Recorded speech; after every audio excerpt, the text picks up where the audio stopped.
Happy Sunday, and we're live. A little bit more active today. Yesterday was my first day. I was just paying attention to the stream, but I'm definitely more engaging this time around. So yeah, welcome to the stream. This is day 2 of Star Citizen, and look forward to an action-packed stream today. So what do y'all guys think yesterday? How did you guys find it? Let me know how the audio is. If it's good for you guys. Test, test, test. Let's see here. Let's see if you guys can hear well.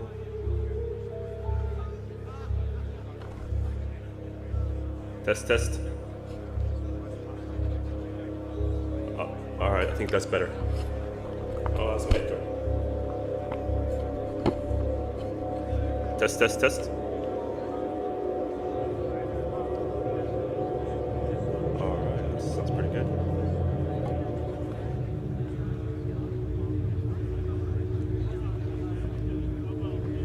Just boost the mic a little bit.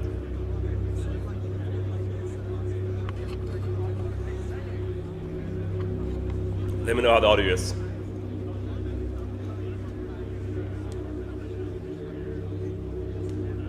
I think we're good there. Just reduce the noise a little bit, match it.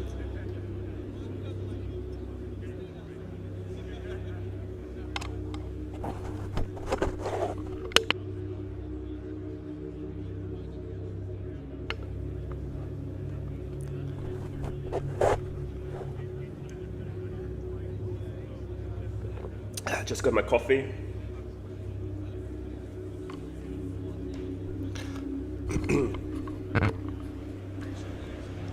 Ladies and gentlemen, please welcome to the stage, master of the self-performed introduction and Mama Huckabee's second favorite son, Jared Huckabee!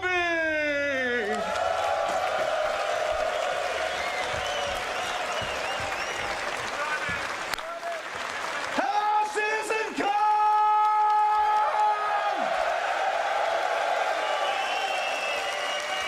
It's day 2. Let's go, day 2. We liked it so much the first time, we're gonna do it again.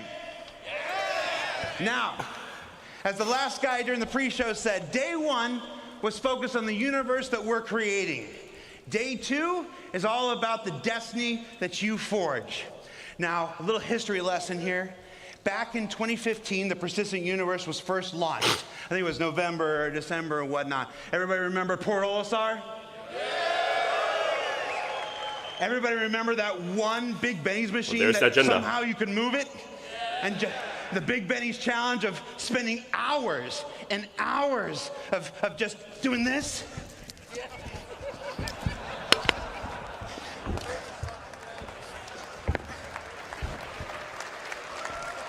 Trying to get that thing upstairs, downstairs, back into the hab. Shout out to Bad News Baron if you're watching. No, those were the days. Now, since that time, the persistent universe has grown.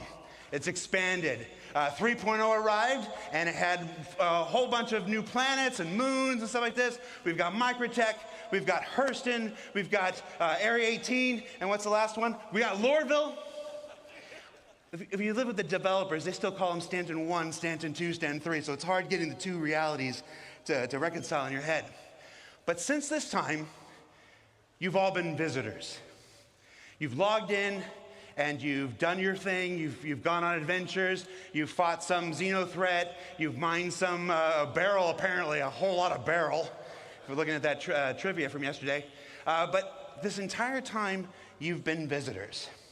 Starting next year, you stake a claim in the persistent universe. Starting next year, the persistent universe truly becomes yours. Let's go.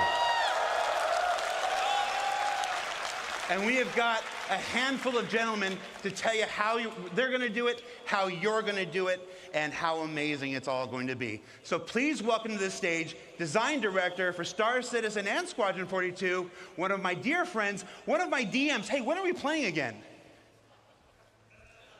That's not a good look.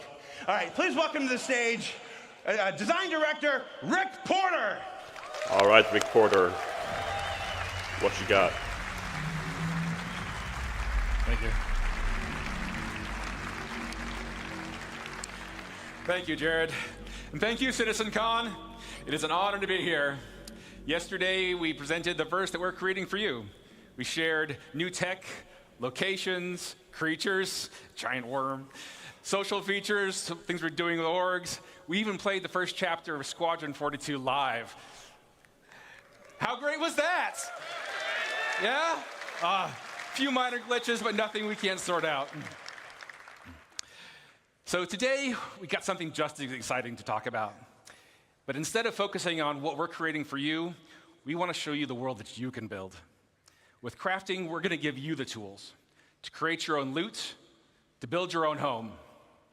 Crafting will fundamentally change not only how you play the game, but why you play the game. So, what is crafting? Why does it matter? Why should you be as excited as I am about this? Well, first off, crafting is a profession. It requires its own set of tools, the knowledge of how to use them. Crafting offers progression. You become a better crafter by learning new blueprints and upgrading them. Crafting builds on the existing gathering professions. But we'll see. When you would go out and you collect your materials for crafting, we are adding new depth and meaning to those activities. Crafting provides customization. There isn't just one way to craft something. Like I said, we have upgrades. How you make and upgrade the things you craft is sometimes just as important as what you're crafting. In addition, you can earn cosmetic upgrades, craft unique items, even subscriber flair. But nowhere is this versatility more obvious than base building.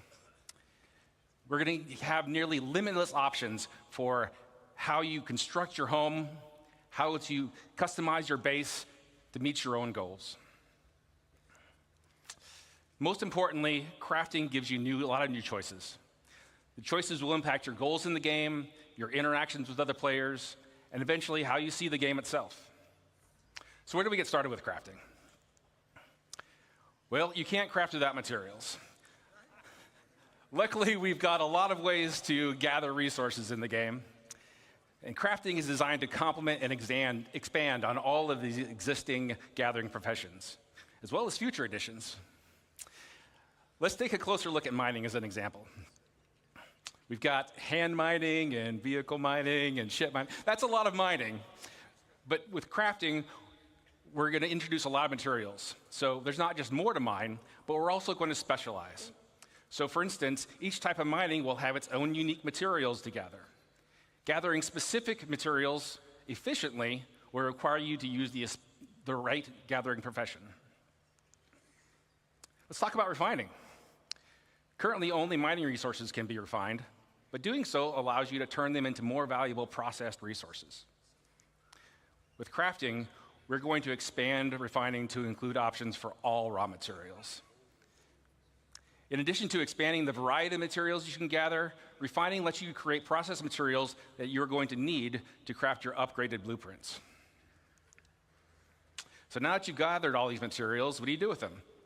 Currently, your only options in the game really are to sell them to a shop or maybe complete a contract. Adding crafting into the game radically changes your options. You can still mine, refine, and sell your resources, but now you have the option to make valuable and unique items. But show us. Weapons, armor, even vehicles and ships. Oh, build ships? Right? Not too shabby. And by valuable, I mean that the crafted gear that you create has the potential to be better than anything you can buy in a shop. Yeah, that will provide some incentives for the players, for sure.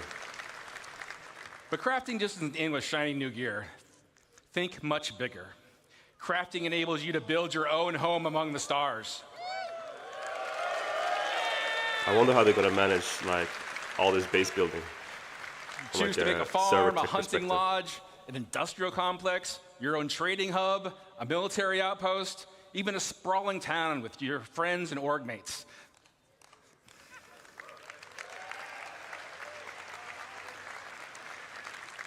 Got a lot here, but it's all optional. You can choose to focus on gathering resources and sell them to crafters that need them. You can skip gathering and refining and just focus on being the best crafter you can be. Or you can leave all that gathering and crafting nonsense to other people and just focus on trade and make some money. But that brings me to my last point. Player choice matters. When a player makes a choice, they assign value. Players' choices about crafting and base building will drive player trade. The community's choices will determine the value of the materials and the crafted goods you can all make. The game will still have its own shops and economy alongside players, but now you'll have more options about where you invest and how you prosper. Now, I've given you a nice overview of what we're working on here, and we have a lot more planned for the future. But now that you're familiar with the big picture, I want to introduce some of my fellow developers to come up on stage. They've got exciting details to share with you about the specifics of our new crafting systems, important gameplay improvements, and most exciting, I think anyway, an update to base building.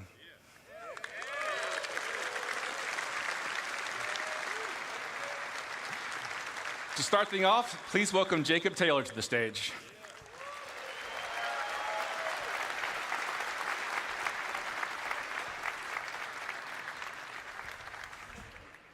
Thank you, Rick.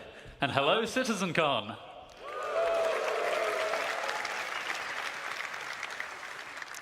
Hi, I'm Jacob, Senior Gameplay Programmer on Hey, crafting. Jacob. Rick has showed us how crafting will link into a lot of existing and new gameplay. But I think it's time we get into some of the details. I'm going to tell you about the new game mechanics we're introducing, starting with blueprints.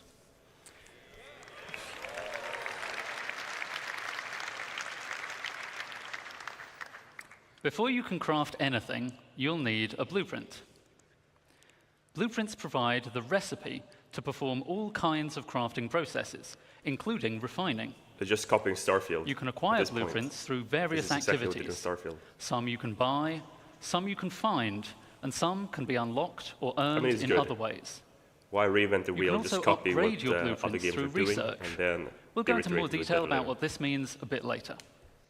So, blueprints are the recipe, and Rick already told us the materials you gather and refine will be the ingredients. But there's a bit more to it than that. We have a new concept for materials: material quality. Quality is a property we're adding to all resources you can gather. That's an abstract measurement of how good it is at being whatever it is. You can think of this as the purity of a metal, or the ripeness of a fruit, or something along those lines. This quality will be carried forward from raw resources This is through good the game refining mechanics for process creating to scarcity for influence certain what that materials. batch of materials Also allows is best players used to for in crafting. Repeat a mission or High whatever they need quality to do over is and over more again. desirable overall, it's pretty good but is from a more rare, game design and perspective. there are still important uses for low-quality materials. More on that later. All raw materials you find in the verse will have a quality rating that's generated based on some rules, the same kind of rules you heard about from the Planet Tech team yesterday. You'll find the same material in many places, but with varying qualities, so you might want to explore to find the best. Some materials that are already rare will be even more valuable if you can find them with high quality. But what's quality for? It's for item stats. Alongside quality, we're introducing a new item stats system to the game.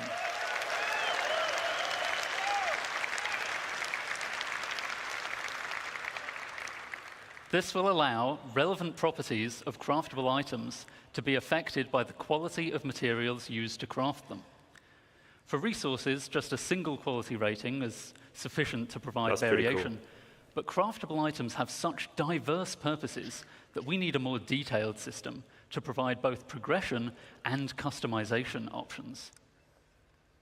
We aim to have meaningful item stats for all craftable items, but some examples would be the damage and fire rate of a gun, the wear resistance of a ship component, or even the satiation provided by eating a hot dog.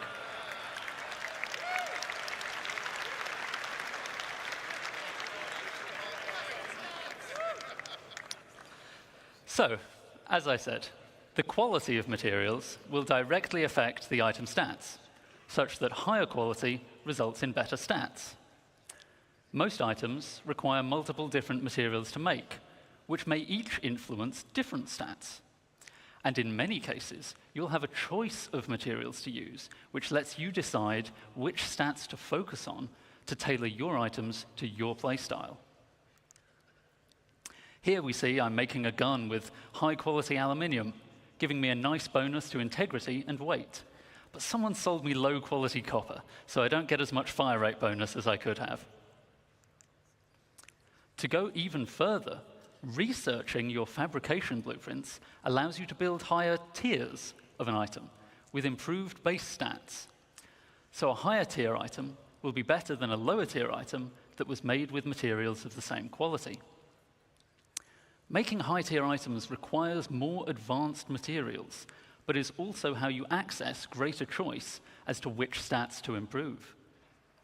This means that your high-tier items can not only be better overall, but also more specialized in the areas that are important to you. Most items will have tiers 1 to 3, with tier 1 being the most basic version of the item, and tier 3 being a highly advanced version made with appropriately impressive materials. But you can also craft vehicles. Definitely heading in the right direction there.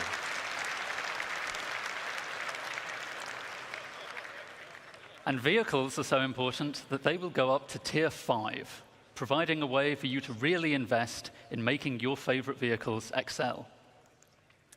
Of course, many of you have already bought your favorite vehicles, so you don't really need to make them from scratch, right?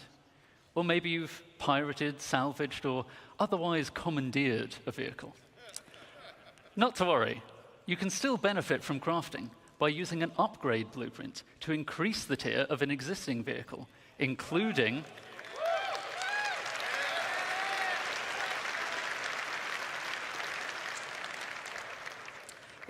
the usual stat improvements and customization.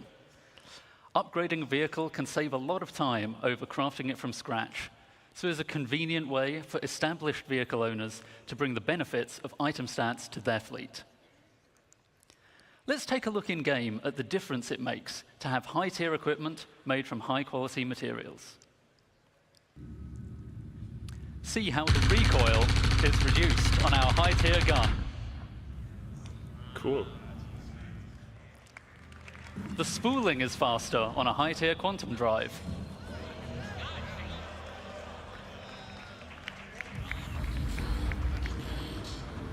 Adding interesting, meaningful gameplay. I like that. And a high-tier scraper beam is much more effective.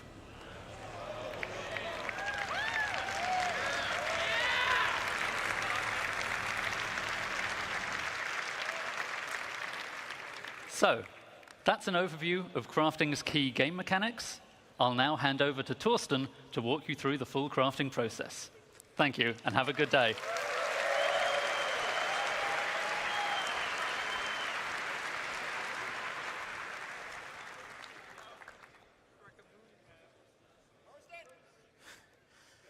Thank you, Jacob. Hi, I'm Torsten, lead system designer of the CGP system design team.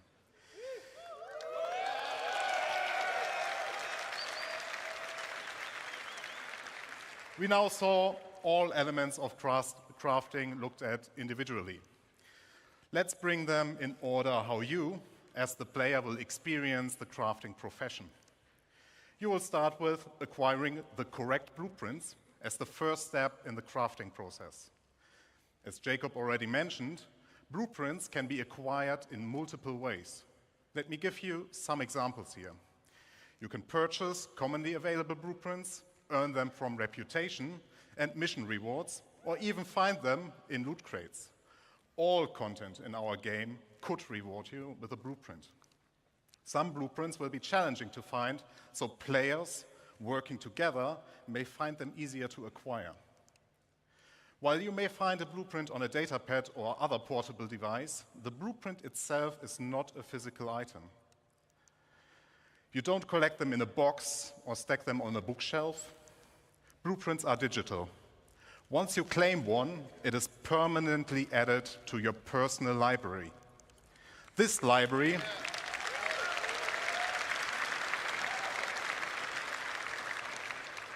is persistent to your character, and every blueprint you claim is yours forever.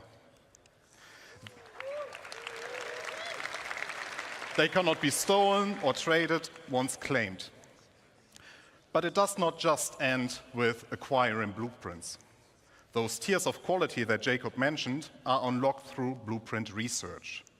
Research requires a research data bank which can upgrade your blueprints. Upgrading here means that you unlock a blueprint that allows you to create a better, higher tier version of the same item using more advanced materials. Note, you will still have access to the lower tier versions if you want to craft the cheaper version. In order to upgrade a blueprint, you may need to perform certain actions. Even though I think it's done much better.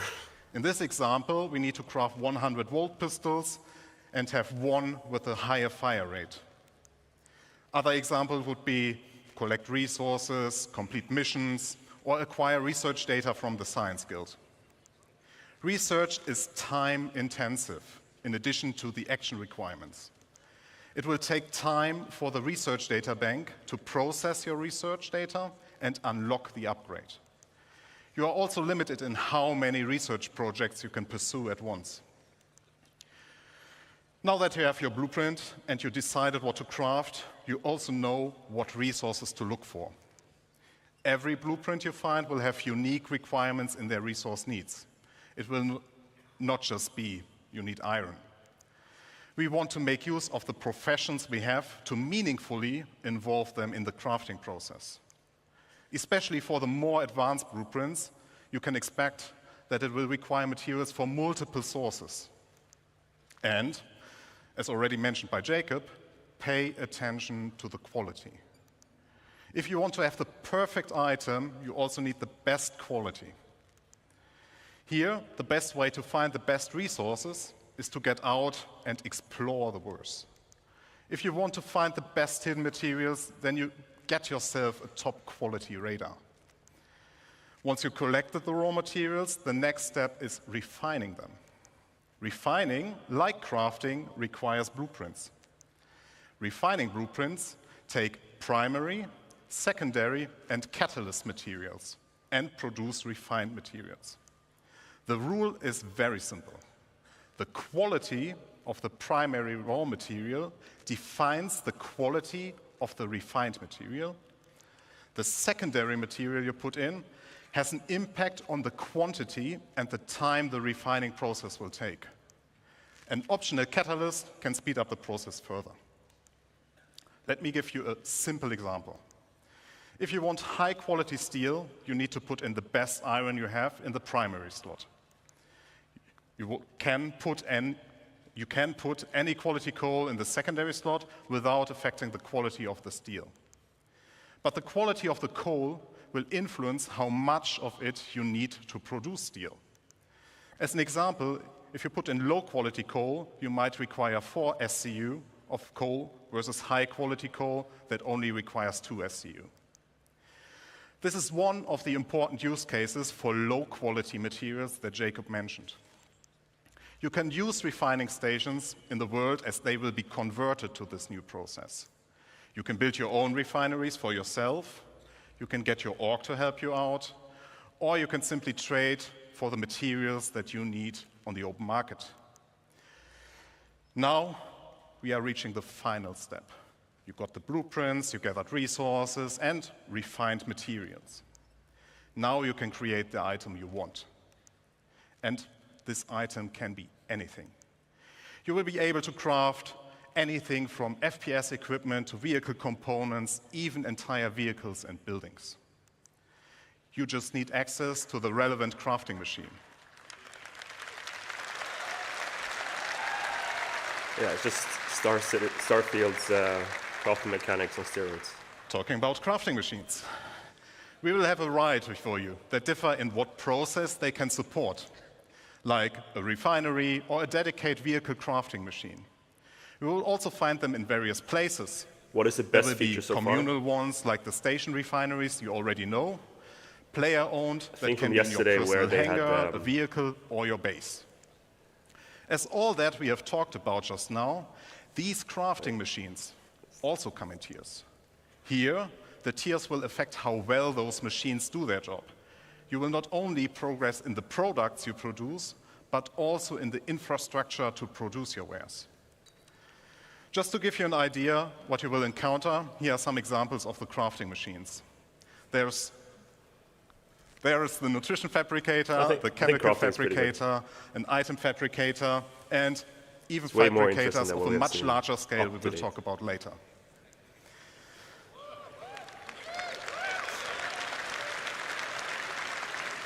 I think base building will be interesting. We'll see what they're going to do. Talking about scale, I would like to talk about the future of crafting and the scale it will have in the game that you all know, and how it will change the game moving forward. As you all know, we have a lot of items in the game, and they all require their own unique blueprints.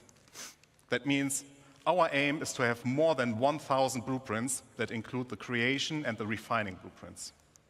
And each of those can be researched to unlock tier upgrades up to tier 3 or tier 5. That's a lot of blueprints. And it will surely take a lot of time to unlock everything. So I, personally, recommend that you, as the crafter you are, focus on a specific field first and extend your knowledge from there. Collaborate and coordinate with your friends and fellow players. If you're part of a group, we invite you to share responsibilities with your org mates. Maybe you will be the FPS crafter while your friend is a ship crafter, but they know a ship component crafter specialist. There's a lot of content, and it will continue to grow over time. You are free to be a generalist crafter, a specialist, or something in between. Pick the blueprints you care about and be the Blueprint best. specialist. Have an exotic shield generator that no one else Sounds has like you the have more blueprint for blueprints. but you. Help others and earn credits while doing so. It is a real profession in the game that will benefit from your dedication and attention. As you can tell, crafting will have a huge impact on everything in the game. Even if you do not want to get actively involved, at some point you will stumble over a weapon that got crafted by someone else and you will be using it. People will start selling their crafting goods or the refined materials or even the raw materials for the sole purpose of fulfilling the demand created by crafting. Players like you can become well-known specialists that are sought out to get certain things crafted from.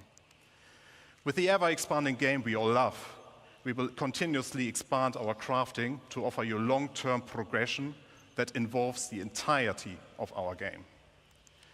And you might have guessed it already, but there's one more thing that crafting is the foundation of, and that is base building. I think Quanta, the simulation of Star Citizen's economy, is gone. It's completely gone. I don't think they're going to show it I here. will now hand over to Luke. Enjoy the second part of this presentation. Thank you very much. The quantum mechanics, I think they showed you like 2020, whatever it was one of the best impressive features of the game, where they would simulate the economy of all goods and services. Good morning, And citizens. We've seen it for like 4 years, I guess. I think they shelved it for sure. I don't think they want to launch it. So God knows what kind of economy simulation they're going to have. Who's excited to start talking about this next topic?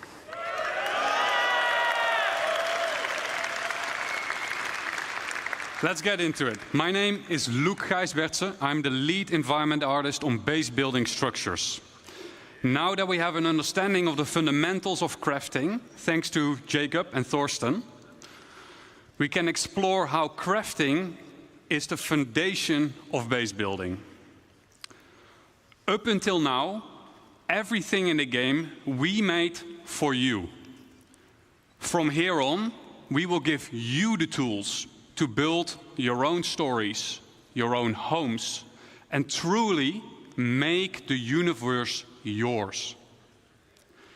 Join me on a journey on building our own habitable home on Pyro. Keep in mind that the following footage is work in progress, including its UI, design, and visuals. And we're super excited to share this with you.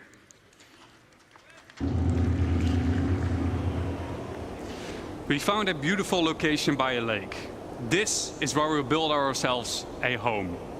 To do so, we need some resources and the construction graph card. The construction graph card allows us to survey the land, claim the land in a lawful system, and it allows us to build structures. As we've already found the location and don't need to claim land in lawless Pyro, we can straight dive into building our base. Keep in mind, the following UI is work in progress. This is exactly how you build in Starfield. Like, I don't blame them for copying what's work. I think that's great. And fast way to get started. A survey drone that deploys from the top of the card gives us a controllable augmented view of the land. In the new structure mode, we'll pick a small basic structure and hit construct. For this demo, the construction will be instantaneous, but in the final product, this will take you quite some time.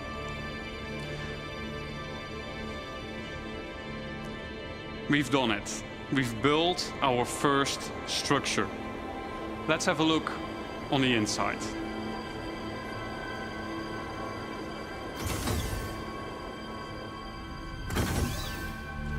As we walk into the small basic structure, we see an empty interior that is dimly lit. It's up to us to define what we will use this space for. In our case, we will want to make it into a home. We can see that the lights are still off, and that is a problem, because no lights means no atmosphere, no breathable atmosphere. So it's not ideal to live in. So how do we solve this issue? We can improve this by providing the building with power. Let's see if we can build something that helps us out. But before we dive into more building, let's take a quick moment to enjoy the freedom that the survey drone provides us with and admire the aesthetics of our first structure. And I wonder what Declan was up doing there. Keep in mind that base building is still work in progress, but what you're seeing right now has been recorded directly in the client and works seamlessly between first person and the building mode. Okay, enough. Back to base building. In the list of new structures, we see a small fuel generator. That is something that could solve our problem, I think. Power providing structures need to be hooked up to other buildings inside construction ER mode, but we'll explain this later. The fuel generator is one of several structures that provides power, each with their own benefit and drawbacks. Fuel power is quick and easy to build, but it requires a constant supply of fuel besides its regular maintenance. If a structure is not maintained, it will halt its activity. Players will need to maintain fuses to keep the building operational. The better crafted fuse, the longer it lasts. This is where the fuse goes on this building. Next up, we have a terminal that gives us access to the status of our building. And, more importantly, we get to activate it here.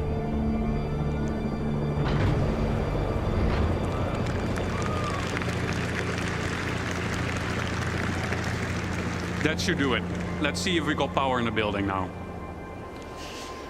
As you notice, some of the crates in the background have disappeared, as their content has been consumed during the construction process of the buildings. And it looks like Declan is now hooking up the power to the power to the building. Yeah, to see that, at least connect the building or something. I wonder what he was up to earlier, though.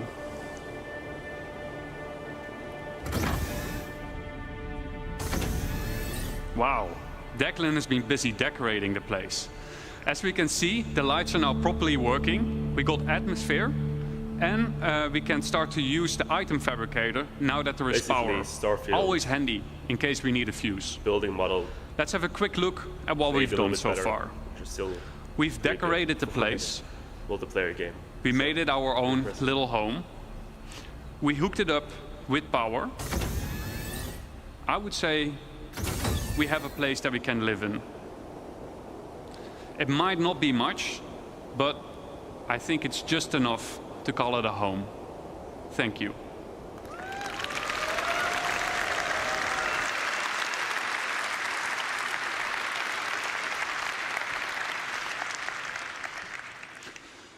Now that we have a rough understanding of how base building works, let's dive into some of the specifics of what we just saw. The construction graph card is one of 4 devices used for base building. The graph card is a mobile device that lets you construct a variety of small structures and has been designed specifically to fit into the smallest ships, like the Drake cutter. The graph card allows us to survey the land, to find a good location, to claim the land with credits when we're all in a lawful system like Stanton, and most importantly, it lets us build structures. To use the graph card, we will first need to deploy it. Once deployed, we see 2 small construction drones inside the card, and the interactive screen gets revealed to us. From here, we can deploy the survey drone from the extended top part of the card. This survey drone gives us a bird's-eye view of the surrounding area using augmented reality mode, ER mode for short. Let's have a look at some UI concepts of how this augmented reality mode will look like. Here's a concept of construction ER. From here, we get a more detailed view of the land. Where can and can't I settle? For an example, inside a nature reserve, construction will be prohibited. I think it's great they're copying Starfield. Are nearby areas flat enough to place my structures on? Are there any underground extraction deposits nearby? And if so, what are their quality and quantity? Let's say we found a good place to start building our base. Then next up, we need to find a good place for our first structure. On the left-hand side, we can see that we're now in structure creation mode. Underneath that, there is a list of structures that we can build. Once you have chosen a structure, you'll drag it onto the terrain that will be shown then as a physicalized hologram. From here, you can move and rotate to find the perfect position for your structure. Now that we have chosen a position for our structure, we will need to supply it with crafting materials. Just like the crafting interface that we saw earlier, this is where you choose the materials, and the better materials you choose will result in a better structure. Once you're ready, we'll hit the craft button on the right bottom to send the construction drones printing to the buildings. The automated construction drones will take off from the construction graph card and fly to nearby resources to fill their internal storage and then fly over to the construction site to print the building until their internal storage has been depleted. The construction drone then repeats the loop by filling its internal storage again by nearby resources. Pretty cool. Printing buildings will take some time. Keep the construction supplied so that you don't delay the process any further. Let's say our building did just finish printing, then what? Definitely Then better than Starfield. we need to power the building. All structures will have an unpowered and a powered state that we can manage inside the resource manager. To provide structures with power, we can easily link generators to structures that need power in the resource management menu within Construction ER. We can also link multiple buildings together. And we can assess the power consumption and shortage of, inside this resource management screen. Keep in mind that operational structures, like power generators, require maintenance of their fuses and sometimes need supplies coming in and going out to be managed.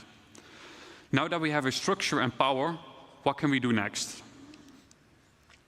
Then we can actually upgrade our structure. Structures can be upgraded from tier 1 till tier 3. The better material you provide, the better the improvement will be. Just like Jacob and Thorsten explained in the crafting presentation. Tier upgrades can, for example, improve the structural integrity of the building or make its resource consumption more efficient. To really make your base feel like home, you will want to decorate your base with a wide variety of furniture pieces that can be bought, crafted, and found in the universe. It's up to you to define what you want this space to be. Do you want to decorate it as a hospital? Do you want to make it into a workshop? Do you want to make it into a luxurious bedroom? It's up to you. Furniture can easily be placed and moved using decorative ER mode as a hologram. This is so your furniture can easily fit through doors. This feature is accessible through nearby construction devices, allowing you to place down furniture pieces or even crafting machines that otherwise wouldn't fit through the door. And you get to place them directly from your local inventory. The less trusted among you, or anyone settling in Pyro for that matter, may want to mag-lock their furniture into place so that only you and your friends get to rearrange your decorations. And best of all, decorative ER is not exclusive to base building and can also be used for personal hangers and ships.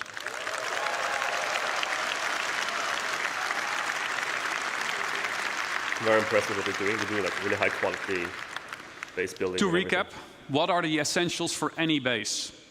1, come prepared, bring the right resources and a construction device with you. 2, use the resource manager, power generators to make your base habitable and functional. And maintain your base with resources and by replacing out worn fuses. And 3, personalize your base, personal hanger and ship with decorative ER. And there we have it, our home in Pyro. Question, are the bases Now that we have an understanding of the basics of base building, we'll explore how you can go and make more than just a home. But before I hand you over to Declan, the designer behind base building, I'd like to say a quick thank you for those who made this presentation possible. So a quick thank you to Eddie, Brandon, Jack, Dan, Mark, Xiao, Stefan C, Dom, Stefan T, Carl, Joel, and Rob for your efforts and dedication.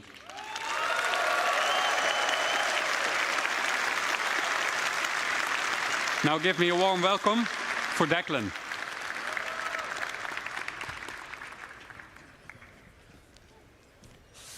Nice one, cheers. All right, thank you, Luke. Good morning, everyone. Morning. My name is Dec. I am the system designer behind crafting and base building, and we've just seen a nice little base, right? That's good for cabin in the woods. Maybe you want to place it down next to big redwoods, go and explore, or a place to stash some loot you perhaps shouldn't have. But, do you want to see a big base? Yeah. Good, because we're going to industrialize. So we're going to set ourselves a goal before we do a video, and we're going to create a base that's capable of crafting something that's bigger than the item fabricator can handle. It's been a bit of a spoiler already as to what it's going to be.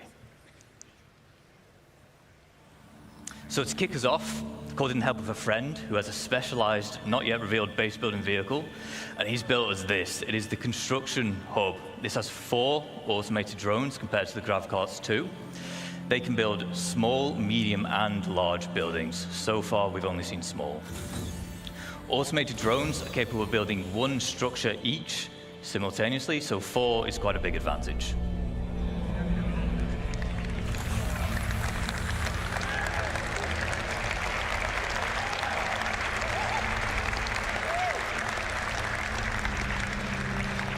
We'll pop into our construction AR, and we'll get down a generator. We'll connect some buildings together, just so we have a place to call home before we begin.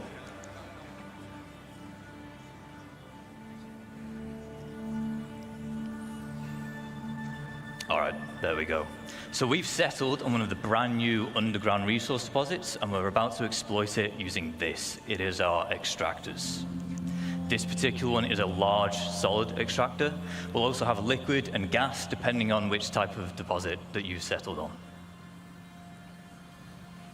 We have our output grid here, where we're getting all the brand new resources up out the ground.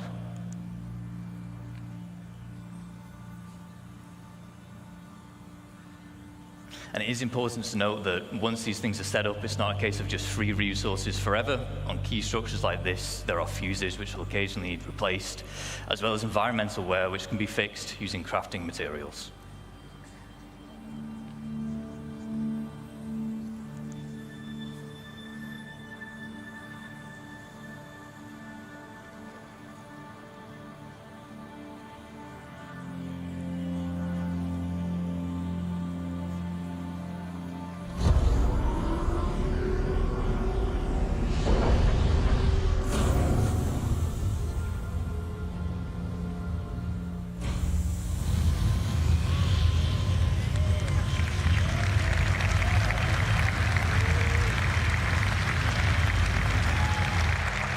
All right, now we want to turn those raw resources into the more valuable refined materials. We saw the process talked about earlier with Thorsten. Of course, we want this. It is our refinery. Once again, there are multiple types here. This one is the large solid matter refinery. We have liquid and gas again, as well as biological, depending on the type of materials that you're using and want to produce. Refinery has input and output grids. For input, as you might expect, it's for the resources which you're going to consume, and then the output is for the resulting refined goods. This is a terminal where you'd select which blueprint you want to use, and therefore which type of refining method you want.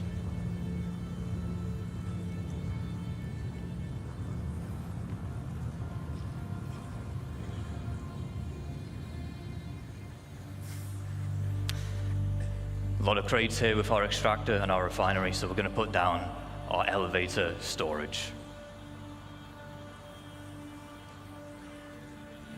Base is really starting to build up now, but it's worth me mentioning again here that whilst we're putting these buildings down instantly in this video, large structures like this, they will take some time with the automated construction drones, but the smaller scale base we saw in the previous video, that can be done in a single play session.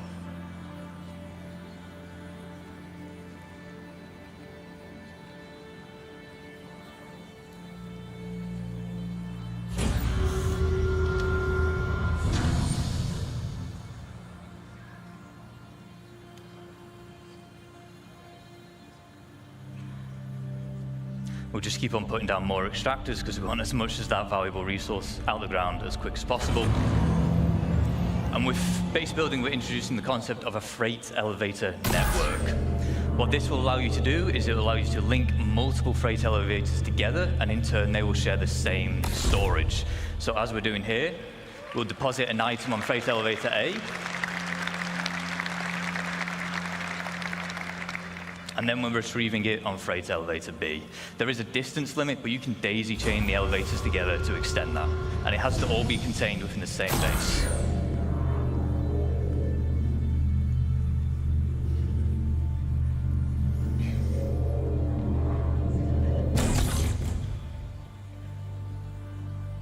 Now, as we expand, we might want to invite more people to join us. This is easy to do. There will be permissions that we can set up, granting people access to our base, and they can even build their own structures if they wish. We can also give them access to existing structures, which is how you can form your org storage using those freight elevators.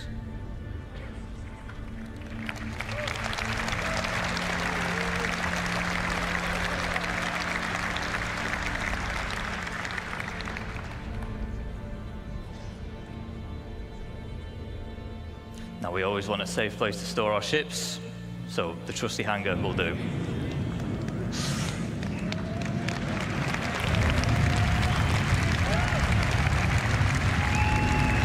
Scale is massive.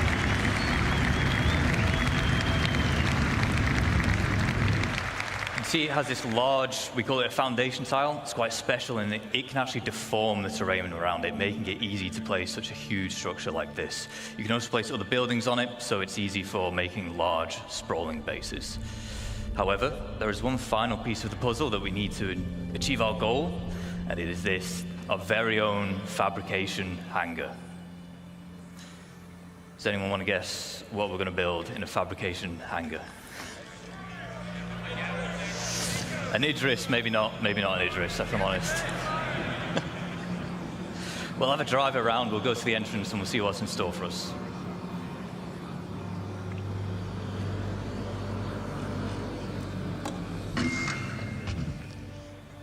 This game is going to be so demanding. Building is going to bases everywhere. It's going to be crazy.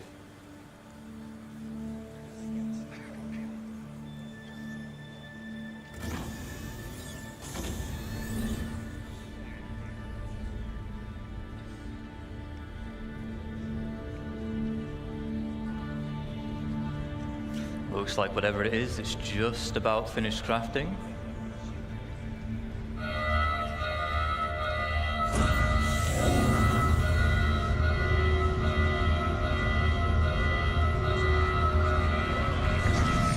Of course, we were going to build ourselves a ship.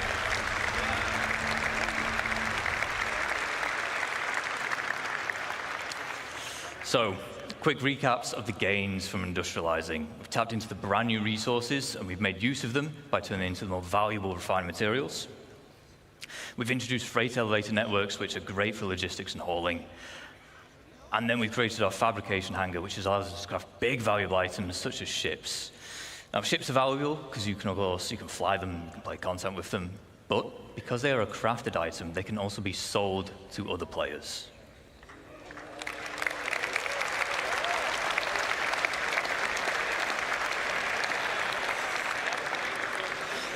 So, with base building, you're going to be able to set up your own shops, and there's two main ways you can do this. The first is using a dedicated trading terminal. You can link these to your freight elevators, and in turn, any items within can be listed for sale at a price you deem reasonable. This includes resources, refined materials, and so on. Using the terminal, visiting players can browse what's on offer, purchase, and then collect from that same freight elevator. The second method is to set up a physical shop in the world. By using the decorator AR we saw earlier with Luke, you can maglock items and then list them for sale. Once again, browsing players, they can see the price of the maglocked item, purchase it, which then removes the maglock.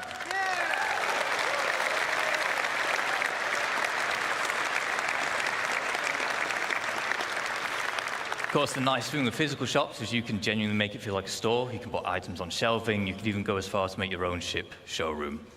You can advertise your wares on a mobile pass for UEC. However, it is important to note that the point of purchase will always occur at the base itself. Now that we know how to set up shop, I just want to take a moment to talk about why it's so impactful for crafting and base building the game as a whole. Understandably, throughout this presentation, we've been telling you why you want to craft all these things or why you want to build this big base. But maybe you don't have the time to build a big base and maintain it. Maybe you want to spend your time doing the missions, you want to do your beacons, that's how you want to make your credits instead. Shops mean that you can benefit from the players who do want to spend the time making those bases or crafting those specialist items, and then you can purchase them from them, which is very important because crafted items using high quality materials will be the most powerful in the game. On the flip side, if you do specialize, maybe you end up cornering the markets for a particular item or resource, and your shop will then turn into a hotspot of activity, making you loads of credits. Some of you will become infamous because of it. But bear in mind, a successful shop also depends on location. Do you want your customers on edge in Pyro, which tends to have the higher quality materials? Or do you want to spend time hauling them all the way over to safer systems where your customers can be more at peace? We've talked about selling items. Let's sell the look of your base. We have foundation tiles, which can help you divide up the foundation decals, which help you divide up the foundation tile. You can place them freely wherever you want, and they just help you mark areas like, I want to use this place for cargo, I want this for housing, vehicles, and so on. You'll be able to earn paints in-game and apply them to buildings.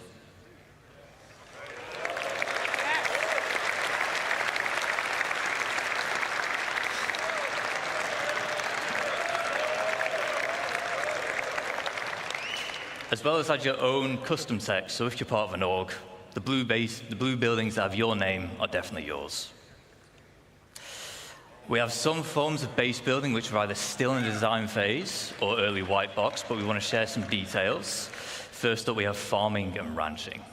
Farming, it comes in two general types. We have our low-tech farming and then high-tech. Low-tech consists of you acquiring the seeds, planting them in the appropriate environment. If you remember back to yesterday, the Brave New Worlds, we had soil types and such now. That'll play a part. As well as supplying them with nutrients and then just harvesting them when they're grown. High-tech, it's a bit more involved because you've got to make the hydroponic buildings we see here, but in return, you'll be able to grow exclusive strains of plants. Ranching will allow you to keep herds of animals. You'll have to provide them with feed, water, and shelter, but in return, they will provide you with produce. Not every animal can be ranched. I don't really see a sandworm ranch anytime soon, but the quasi-grazer will, of course, will. Not yet. Maybe. No.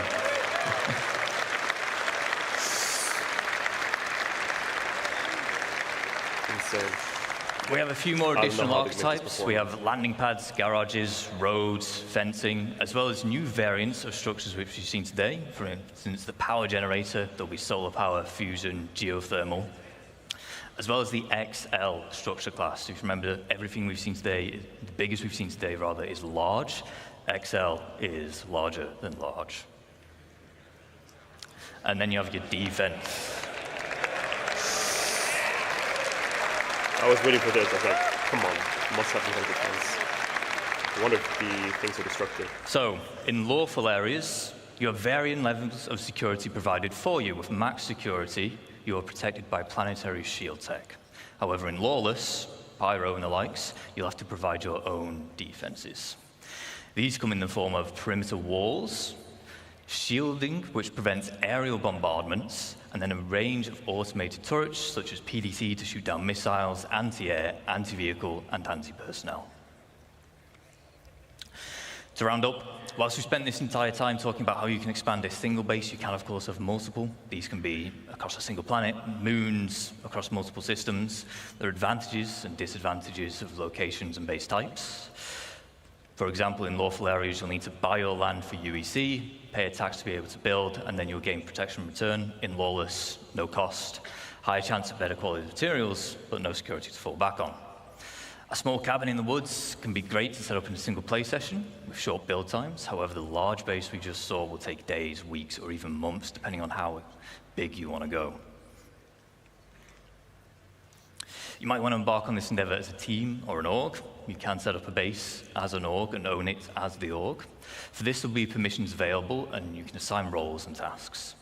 Ultimately, base building can be your main gameplay loop or a supplementary one, depending on what it is that you value. On that final note, I would like to say thank you on behalf of the crafting and base building teams. We've been very excited to share with you some of the work so far and the vision we have for these systems. But before we go, we have one final video.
Make this work in the multiplayer.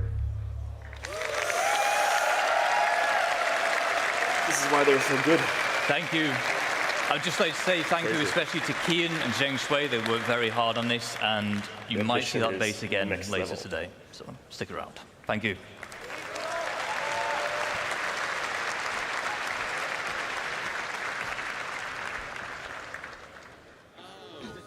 Hello, CitizenCon. I'm Kirsten, your core tech producer, and I'm here off the back of that amazing presentation with Thorsten. How are you feeling, Thorsten? Much better now. That was an incredible view to what players can expect next from crafting and base building. Do you want to tell us a bit more about the crafting system and what players can expect to come next?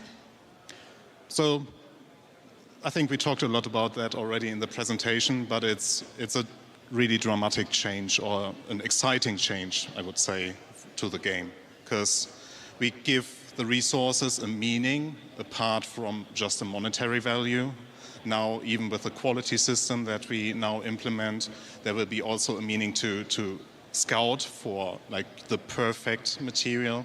And of course, you need a bigger variety of the materials to be able to craft the items you need. And especially now with a tiered system that we will introduce, we also give a meaning for you as the crafter or the player you are to invest the time to be the best or the specialist. Because something that is very important to us is... So I was going to say, like, the ambition for Star Citizen never ends. Like, to do this in a single player, like Starfield, easy. Oh, well, I wouldn't say it's easy necessarily, but like it's a different kind of challenge to solve to do this in a massive multiplayer game. And I think that's what's really impressive, is what they want to achieve in a multiplayer with thousands of players, and keep it persistent and maintain good performance, which will be the biggest challenge, both on the server, but also on the client side. So long term, we'll see how things performs, but let me just say that Star Citizen is not going to become easier to run. It's going to get harder and harder and harder. And as such, you need to have a very optimized PC to be able to perform or have good performance as you want for an immersive experience. So when I see this, I'm like, cool, but for you to be able to build anything, that means to be able to consume as much resources from your computer as possible. It's going to be very, very demanding, this kind of setup. But ultimately, the base building ambition they have was a big surprise. I had no expectations, but overall, pretty impressive. Today as part of the core engine presentation, right? Yeah, the biomes will also heavily affect what we do for crafting, because it also will give us a good opportunity to spread around resources in more interesting places, like the giant forests you saw, right?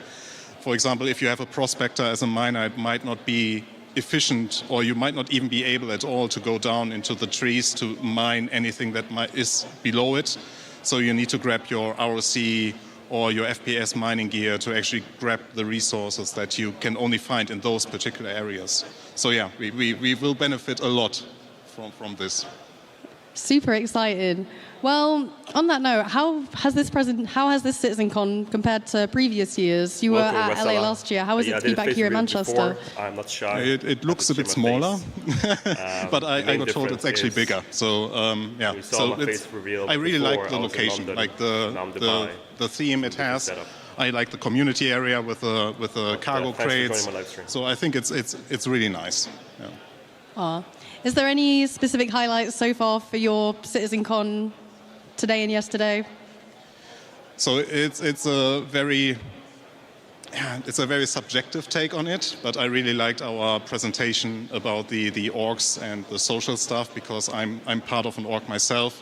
So I really looking forward to better tools to organize our trainings, our works, our events. Do you want to give a little shout out to your org whilst you're here on camera? Yeah, so shout outs to Aras. Nice one. All right, well, on that note, we're going to throw to Dan. Okay, he's live. Yeah. Back to the community booth section here at CitizenCon 2954. We are here back, and we are with some old friends. We are here with Test Squadron. And I want to give a quick apology to my good friend O Lefty. Sorry for calling you D Lefty last year. I promise it's not because D is the first letter of my name and I'm a narcissist, but that's probably why. So apologies for that, but awesome. Chrome Ninja, tell us about Test Squadron and why you guys are back here at CitizenCon. What's Test Squadron all about? Yeah, so Test Squadron, we're the largest gaming org in Star Citizen. We've only got like 3,000 people. I think we just checked it the other day. We're just hitting over 23,100. But we're a casual gaming org, and we're here giving away free stuff. We've got all this stuff on the table. Awesome. There's some cool swag here. We got coasters, we got pins, we got pens, tons of awesome stuff here at Test Squadron. If you guys are looking to join a sort of friendly way to join Star Citizen, Test Squadron is the place to do it. We're going to move on. Thank you so much, Chrome. So overall, pretty impressive. They're using a system that works, the Starfield base building system, and pretty much just improving on it, creating bigger scale. And you know, this is definitely 2 years away, or it will be for maybe Star Citizen 1.0. But the most impressive part is definitely that they're doing this online, and that is obviously something they need to be rewarded for. So overall, that's pretty impressive. I had no expectations about base building. For me, that's like, I know a lot of people are hyped about it. For me, it's like, I'm just expecting that they're going to do something really, really cool, and I think this is really, really cool. From a tech side, what they want to achieve, I think they'll be able to achieve it. I think they will be struggling to make it very performant. They have to do some serious engine optimization, and ultimately also optimize how they manage all of this on their servers. Star Citizen is already very, very, very difficult for the server, and they need server meshing to work at scale. But once they can achieve that, they can just dynamically instant each area based on the number of players, based on how much performance they need at any given time. So I think if they can achieve that, I think this game will be at least 5 years ahead of any other game that was to achieve something similar. And long term, I think what they're building now, it will change the gaming industry once they go live. If you look at other game developers, like or game publishers, so to say, like Ubisoft or EA Games or any of these publishers, they're not really innovators anymore. You can see that in the games they're releasing, right? They're taking really good titles like Battlefield or Assassin's Creed or whatever else, and they're just spitting out games with very little innovation, trying to appeal the masses, trying to just print as much money for as little effort as possible. And they all look at the industry to copy what is the biggest money driver. And as such, they don't take risks, and because they don't take risks, they don't really innovate. And what you see with Star Citizen is that Chris Roberts has only been taking a risk since day one. And that's really admirable, and he should be rewarded for it. I know a lot of people complaining about the time it takes, but the reality is he could have released much earlier, but then the game wouldn't have been anything near to the ambition it is today. And this is why I say Chris Roberts is literally Elon Musk, but for the gaming industry, right? Elon Musk has made a lot of promises in terms of, we'll be in Mars literally this year, but he just caught his first rocket, which is by itself a very big achievement. But these innovators, they tend to put goals very, very near just to motivate their employees to achieve their high, ambitious goals. Same thing with Chris Roberts. I think that's what makes this game so unique, is that he's trying to build a game and promise things that have never been done before. So from a server meshing perspective, what makes Star Citizen server meshing unique is that the data can transit between each server. So I can shoot a player across the server. I personally haven't seen any game do that. Obviously, server meshing has existed before, where you can split multiple servers into many different instances, but usually you can't see servers players and behavior across the servers. Maybe there's like one game, maybe Dual Universe, but that game is pretty much dead, so not exactly the same comparison there. fundamentally change all life in the persistent universe? Just a little bit, right? There's more of that coming later today, by the way. Before I get to my deep honor to introduce two of my favorite people, I do want to call out these lovely little note cards here. You've seen many of our presenters and our hosts carrying them here. I have not been carrying mine, and I probably should have. Do the game yourself. This one just says, and do better with don't run. whatever engine you guys want to use, but ultimately, Chris Roberts should This one says, thank Kat and Mandy, but also Tyler and Leah. Guys, can we get a round of applause for Tyler and Leah, please? Now, Tyler, you probably know, is our Director of Community. Tyler is what we call internally as a product owner. He is the product owner for CitizenCon. So everything that you see here at this event this year is touched in one way, shape, or form by Tyler Wicken. So please give a round of applause for Tyler Wicken.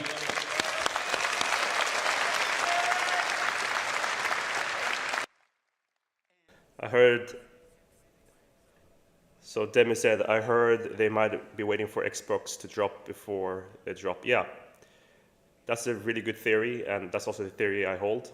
So I think the reason why they're also launching 2026 is because they want to release Squadron 42 at the same time as the next-gen consoles to maximize the awareness of the game so more people can play that. So I think so. And I do hope so also, because then Chris Roberts can print way more money and use that money to improve the game. So yeah, I hope that Squadron 42 comes to the consoles. I don't think Star Citizen, the multiplayer game, will be compatible because of the scale. But yeah, next. This year titled Captains of Industry, being presented to you by two people who almost certainly need no introduction, but I'm going to do it anyway. Ben Curtis was born in Manchester. No, I'm just. Vehicle art director Ben Curtis, and gosh. Oh, I was going to do something really embarrassing. All right. John Crew, you're saved. Come on out, John Crew. For those who don't know, this is the time for you guys to open up your You're wallets. lucky they didn't wait. You're lucky they didn't wait. We're going to see the next concept ships. Hi, everybody. Next ships. It's good to see you all again. Get your wallets ready. Love you too. Excited to be here. In case you don't know me and you weren't listening to Jared there, which I do quite a lot, my name's John Crew. I'm the vehicle director. My name's Ben Curtis. I'm the vehicle art director.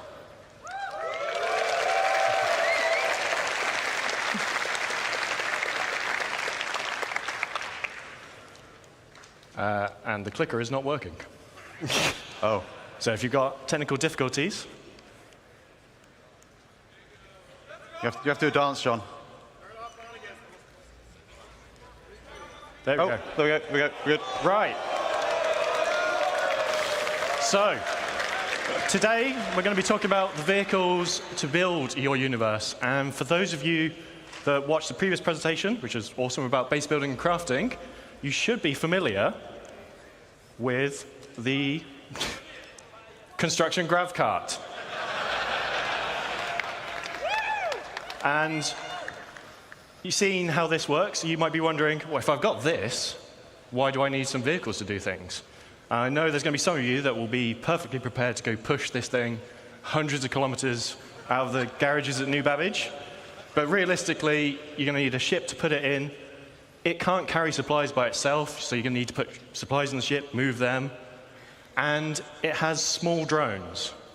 And that's the key aspect there. It has 2 small drones on board. And drones all have sizes. Okay, so, yeah, basically everything you're going to be building in Star Citizen has its size class. A lot of you are familiar with how we class our ships and a lot of other things in our game. So it ranges from small all the way up to large and extra large. And our drones kind of fall into those classes as well. But what does it really mean, the difference between what's a small drone, what's a large drone, what's a larger than large and extra large, and so on. And basically, a medium drone, for example, can build any structure up to a medium size. So it can build smalls, mediums, and it will be able to build small structures faster than what a small drone would. So the size makes a difference depending on how big you want to go. But the drones also scale in Let's go in numbers. In the, one drone can only make one structure at a time. So the grav cart's got 2 drones on it, so I'll be able to create 2 small structures. But a medium, or if you've got a vehicle that carries multiple drones, you can craft a lot more structures, a lot bigger sizes. And that's kind of really the key to kind of like the upgrade path through the kind of drone sizes. So we've had a look at the small. So what's next? What do you want to build? A medium. So I know some of you have already seen it, but this is the CSV from Argo. So launching today is the very first ground vehicle from Argo, the Construction Support Vehicle, CSV. So this specialized chassis is developed to take on all the conditions on all our planets. It's a little rugged beast that really does just go everywhere.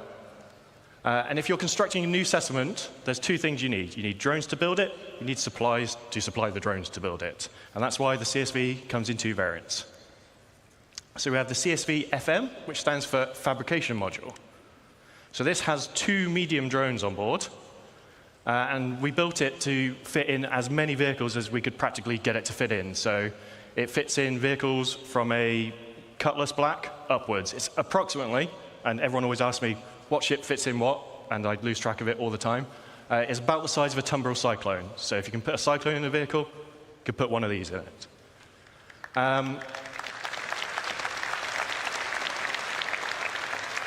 Obviously, 2 medium drones on board, and then it has an internal storage tank for resources. So it has a very small version of a freight elevator built into the back of it. So you feed it 1 SCU crates, it absorbs them into the holding tank on board, and then the drones will come back to the vehicle to refill. And it also has a size 0 serial generator on board for a bit of added protection. What happens when you run out of resources? This is where the CSV SM for supply model comes in. So the second CSV-based vehicle in the game, and this has a traditional 4 SCU cargo grid on the back. So 4 1 SCU boxes, 2 2 SCU boxes, 1 4 SCU box. Depending on what you buy, you can use this to bring it and move it around. So this is the perfect companion vehicle to the CSV FM. Said that. Shield generator as well. Moves about 28 meters a second. My brain is fried. I can't remember what that is in miles per hour or kilometers per hour. And it is available right now to drive in SC Alpha 324.2. Available at playerc.csv.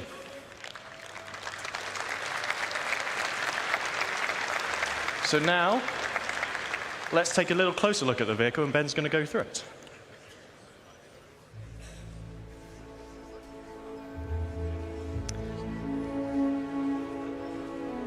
Okay, so what we're seeing here is the in-game version of the CSV.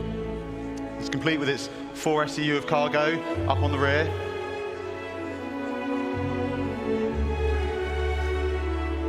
And I think the CSV kind of really builds on what Argo is known for as a manufacturer. It's got those kind of like really kind of hard industrial looks, and I think it helps it kind of feel at home on any build site. It's funny, honestly. All of its components are easily accessible.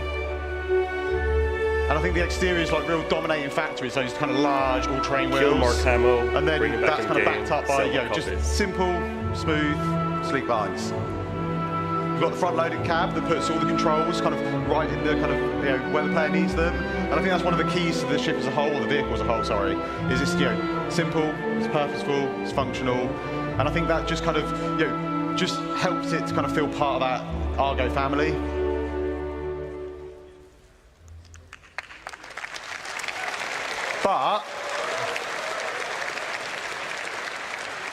But what if you want to go bigger? Bigger? Bigger. Okay. So, introducing... Very good guess. The Starlancer family. Not from Norway, but half Swedish. Yeah, the Starlancer is basically a whole new family of vehicles from Mist, and these are covering a range of different roles. Today, we're going to be talking about the first 3, because you know those countries, my bet are the build, which kind of makes sense, and that basically is for all your large structural construction needs. We have the TAC, which is going to be for people that want a little bit more defensive or offensive excursions in our universe. And then we have the Max, Misk which is a Starlancer dedicated for hauler, $999. but it can still pack a bit of a punch. $999. So we're going to take a bit of a closer look at all of them today. We're going to start off with the build. So this is the Starlancer build from the outside. The key thing to take away here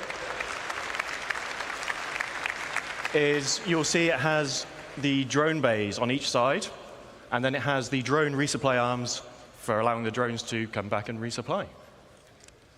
Inside that room, you have the drone control center. So you have a single station inside, and this is where you control all your drones from, much like Luke showed you in the previous presentation. So there are 2 large drones held on each side of the room, so 4 large drones in total. And then there are 2 filler stations right at the front here, and these each hold 16 SCU of capacity, which can then go and load the internal resource tank to feed the drones. Drones that will then be deployed out of their little secret garages, and they go off and do what you've asked them to do. When they need to resupply, they'll come back, sit on these arms, suck up their resources that they need, carry on their day. That's the really important thing here, is that all these base building vehicles have enough storage on board to supply your drones. Obviously, if you're going to build a million things on your base, you're going to run out. Let me know how the You want to audio be able is, if you to can hear me have at these all. vehicles and have knowledge that you're not going to be doing endless cargo runs initially to build your foundation, your base. You'll be able to build your base and have storage on that eventually, but these all get you going in the short term. So let's have a quick go over the stats. It holds 4 large construction drones. It's 83 meters long, 52 meters wide, 15 tall. Saw lots of rumors and chatters that people thought this was freelancer size. It is not. It is significantly larger than the Constellation and Corsair. It's almost 600i in size, so it is a big ship. 2 S4 guns for the pilots, 16 missiles, remote turrets, and then 128 SU of cargo capacity in the build specifically.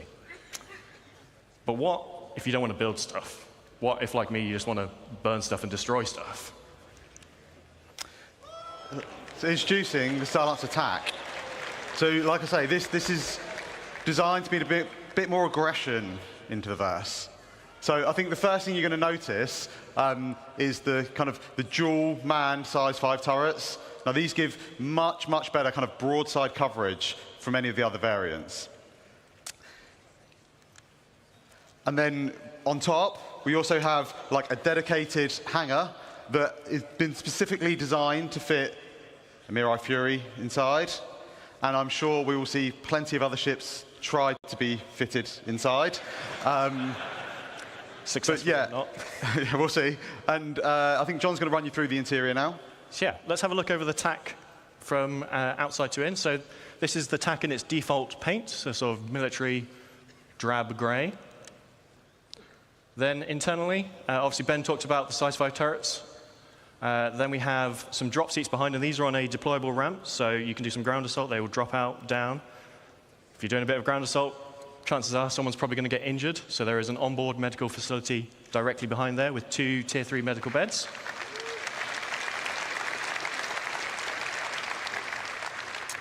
Upstairs, obviously, there's the Fury hangar. Behind that is engineering. And then forward of the hangar is the refactored habitation and mess hall area, which is specific to the TAC, just because there's so much other stuff crammed in there. We had to redo the upstairs of it, basically, to fit that in. And we'll go over the more normal layout shortly. OK, so yeah, to sum up, I think the TAC's obviously going to bring a lot more firepower from the other variants. Its shield's been boosted up to two size 3 shield generators. It's got the med bay with the Tier 3 med beds, drop seats, it's got the hangar, and it's still able to carry up to 96 SCU of cargo. And you can secure yours today by going to play.sc/Starlancer attack. Bring your wallets out, secure it.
Okay, so I think you kind of hopefully agree that was a pretty great kind of trailer for the Starlancer Max. And as you can kind of see, we're just putting the finishing touches on that now. So yeah, we're just getting it all done, all ready for its launch at IAE. We will take a little bit of a closer look at it now.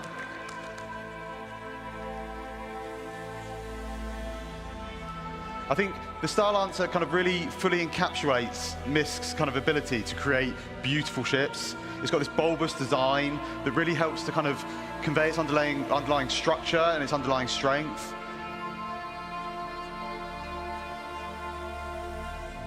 I think when the engineers were trying to kind of put this together, they were thinking about what's useful, what's great, and one of the things that we thought about was this deployable cargo grid that just brings the cargo down to the ground, makes it much easier for loading and unloading. And they also wanted to put the crew, they wanted to put what was important for them. So they've added a lot of windows out so the crew can see out into the verse, and it's one of the things that we know people like, is being able to have these kind of little windows out into space. And then above the kind of main habitation area, we've got these big skylights, and they just allow kind of like more natural light to cast down into the cruise area. For a bit more protection, you've got 8 size 3 missiles up front, and then a further 8 on top. And these are backed up by a set of size 4 remote turrets, both front and rear, that give good topside coverage. And then finally, when we get to the front, you'll see we have a further set of size 4 gimbal weapons. And again, these just kind of help to fill in those blind spots.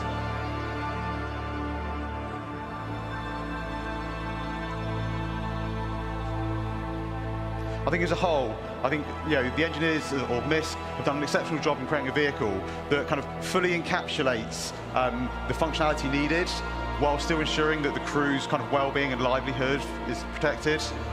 It's all in a package that kind of really dominates the sky, and I think it really shows off Mysk's ability to deliver kind of quite beautiful ships.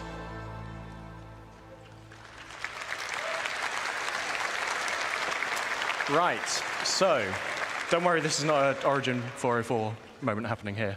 So let's have a look inside the Starlancer Max now.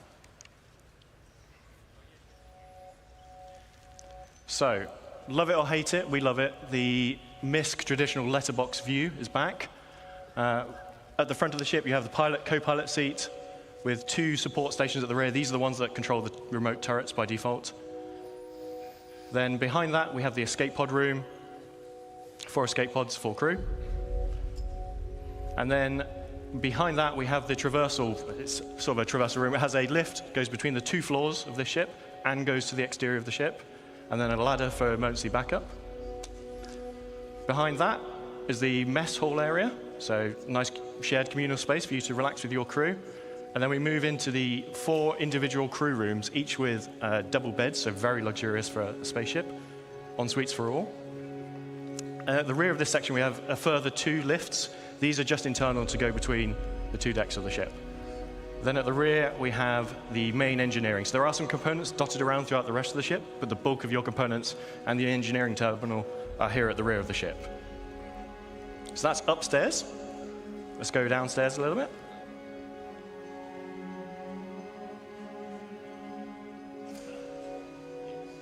We have the main vehicle entrance and cargo entrance for the rear section. This can be used as a garage, but it is also a cargo hold.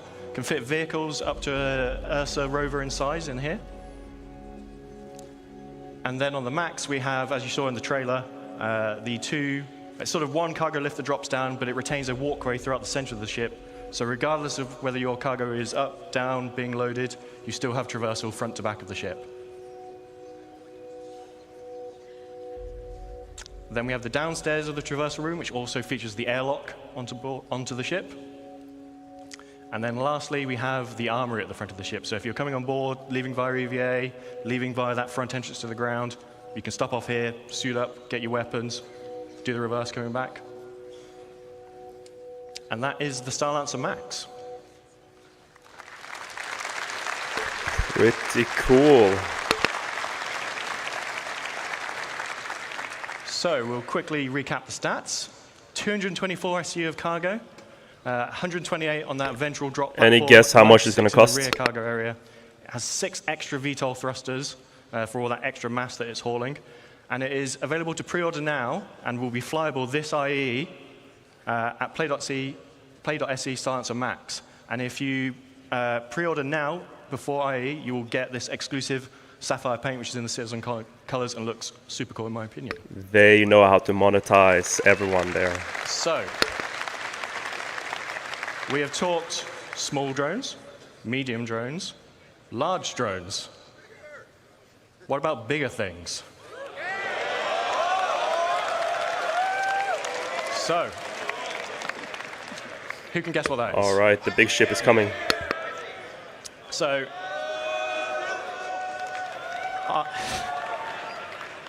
I talked to you all quite some time ago about this in Germany, and this is obviously the original concept for the Pioneer. Now, some time has passed, and whilst the core concepts of base building have remained the same at a high level, how you physically build your bases has changed slightly. So, back then, you were building everything on board the ship here. You would fly your Pioneer. This is the area I want to build in. I'm going to build my base on board the ship, and I'm going to drop it down. As you've seen, bases are a lot more expansive now. This doesn't work anymore. So we need to do a little bit of some reconcepting. Okay, so one of the first things we really wanted to kind of solve was the arm. We know a lot more about how we're going to be constructing these structures now, and kind of the arm didn't really make a lot of sense anymore. All it really did was it made the space you need to land the ship almost twice as big as what it's kind of needed. And we're not real spaceship engineers. We don't make real spaceships. But what we do try and do a lot of the time is we try and take as much reference from kind of real life manufacturing as we possibly can. And I think that's really it's really key to what I think Star Citizen is as a whole across like all the different departments, in that we're trying to make a believable universe. And if you think about the arm, and whilst I can't deny it's a cool idea, I think really from a manufacturing point of view, all it really does is it adds a lot of complication and a lot of manufacturing costs onto what is already a very advanced, very large, very costly ship to make. So that was kind of like one of the kind of real first things we wanted to do. The second thing we wanted to look at was kind of have a little bit of a shift around of kind of like the egress points on the ship. The cargo position has moved, so we needed to kind of update that. We wanted to make sure that the landing pad made sense and had space to kind of come into the ship. And then we also needed a way of getting things out of the ship that we will be crafting. On top of that, we had a few other goals. Like I say, it needs to support all the updated kind of building mechanics. It needs to support all our current metrics, and I don't mean just character metrics. I mean all metrics, because we're going to be creating a lot of things inside this ship. We wanted it to kind of become a true self-sustained mobile base. We wanted it to kind of be kind of like the cornerstone of your crafting and construction ventures. And to do that, we needed to add a few extra kind of onboard facilities. So, a med bay, like I say, the crafting area, the ability to refine or extract and refine materials. So let's have a quick look over the updated interior of the Pioneer. So at the back of the ship, we have the classic bridge, looks out over the expanse of the ship. And then top and bottom of that in this image, we have the escape pod rooms. And then leading off those is the access to the manned turrets that remain. Then going downstairs, we have the cargo area at the top. Doesn't look like a lot. That's 1,000 SEU of cargo now in that space.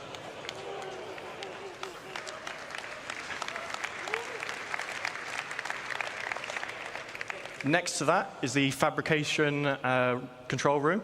This is where you'll be fabricating larger vehicles and ships, as well as smaller fabrication machines next door for.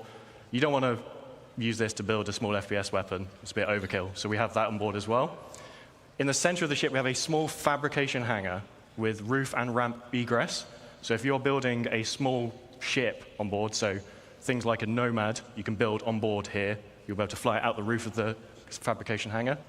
And then we have the existing small landing pad that transitions from outside the ship to inside the ship. So cargo you can load via new entrance that Ben's going to talk about in a second, but you can still retain the ability to land a ship on top of this ship, move it inside your ship, all those things. Engineering at the rear, this is now capital components all the way around. It was a weird mix of size 3s before. It's now just all capital everything. Then we have the habitation, mess hall, medical area between the hangar and engineering. And then at the front, we have 4 extra large drones in the drone room. But we don't just have some pictures like this to show you. Ben's going to go through this in a bit more detail now. Okay, yeah, so we're going to have a little look at kind of like the concept and where it's at on the interior. We start out on the interior bridge. It's very spacious, or command deck bridge, whatever you want to call it. It gives kind of really nice views out over the front of the ship. And right up front, you've got all the consoles required that you need to kind of control the ship, as well as the kind of additional remote turret access consoles. And then at the rear, we have the main kind of navigation components and some small engineering consoles.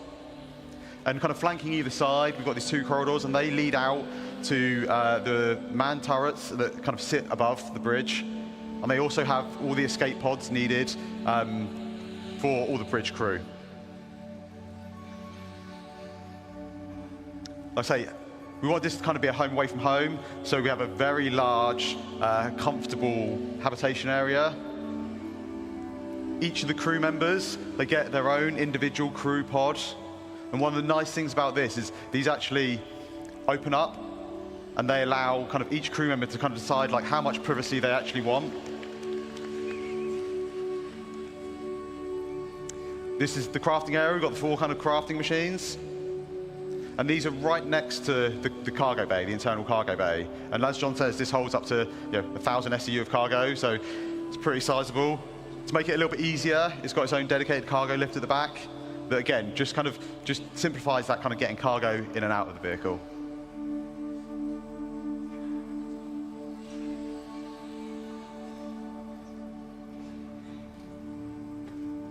Down at the front, we have the drone room. Now, these will be 4 extra large drones, so they'll be able to craft our largest structures in game. They exit the ship out through the roof, and they're all controlled by the construction console in this area.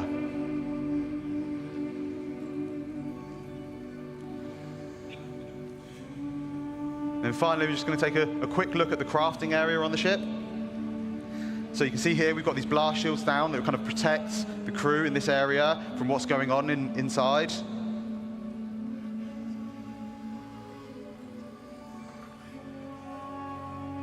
And then as these open up, we just finished making a storm. And as we see, there's a ramp that leads out, so you can drive any ground vehicle straight out the front, between all the landing gear, and you get this really nice kind of like sense of scale as you're driving underneath out the front of the ship. And we've also got the top exit for any flight vehicles. And then finally, we have the landing pad, and this just allows us for any ships that land up on deck, we can just bring them down into the belly of the ship.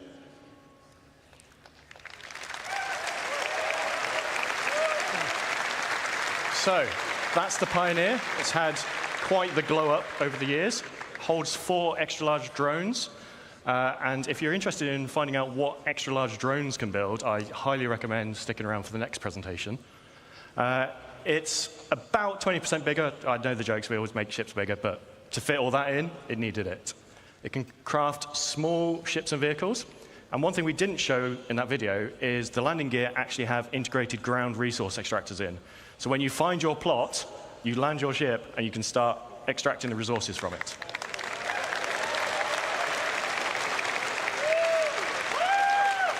Capital components all round, and now it has 1,000 SEU of cargo capacity. Now the bad news. When base building comes out, this will not be there day 1 of it.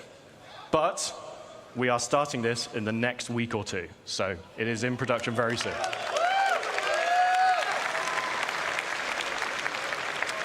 So,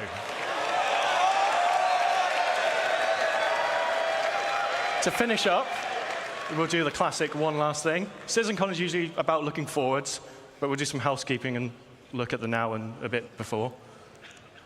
So, oh, sorry, this is Ben. Yeah, so you remember last year, we teased these 10 vehicle silhouettes. Now, these were vehicles that we were planning on working on this year, and we've not quite delivered all of them yet this year. But we did come quite close.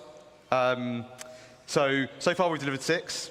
We've delivered the Pulse, the X1, the Medvac, the Argo and PUV 1T, the RSI Zeus, and the rework on the Retaliator.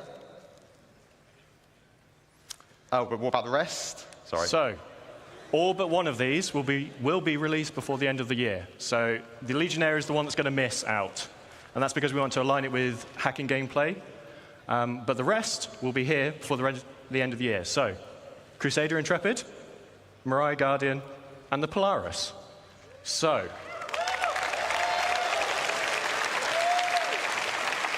we have a few patches between where I am today standing on stage and the end of the year. But let's start with some things that you're going to see at IEE. They need to release it to make that money.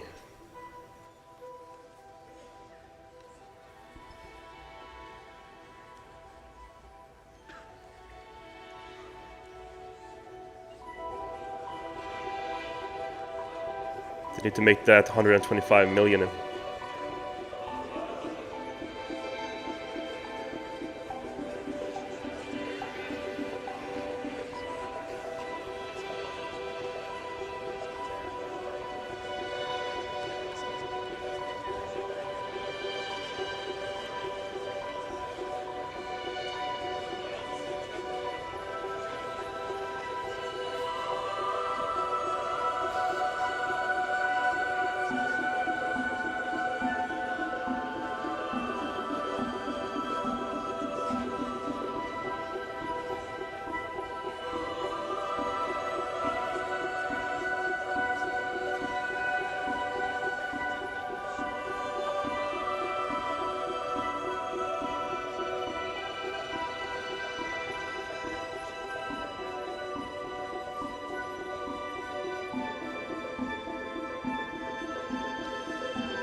What makes large ship complicated?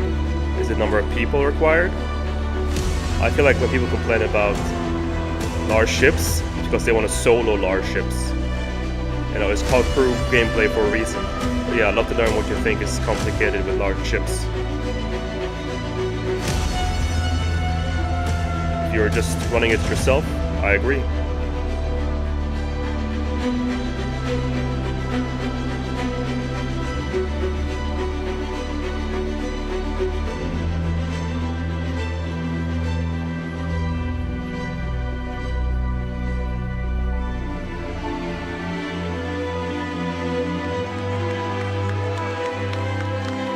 I think with the new org system, it'll be much easier to organize a large crew party and manage a larger ship.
would you want to run a javelin yourself, or would you want to try to find a party to run it together with?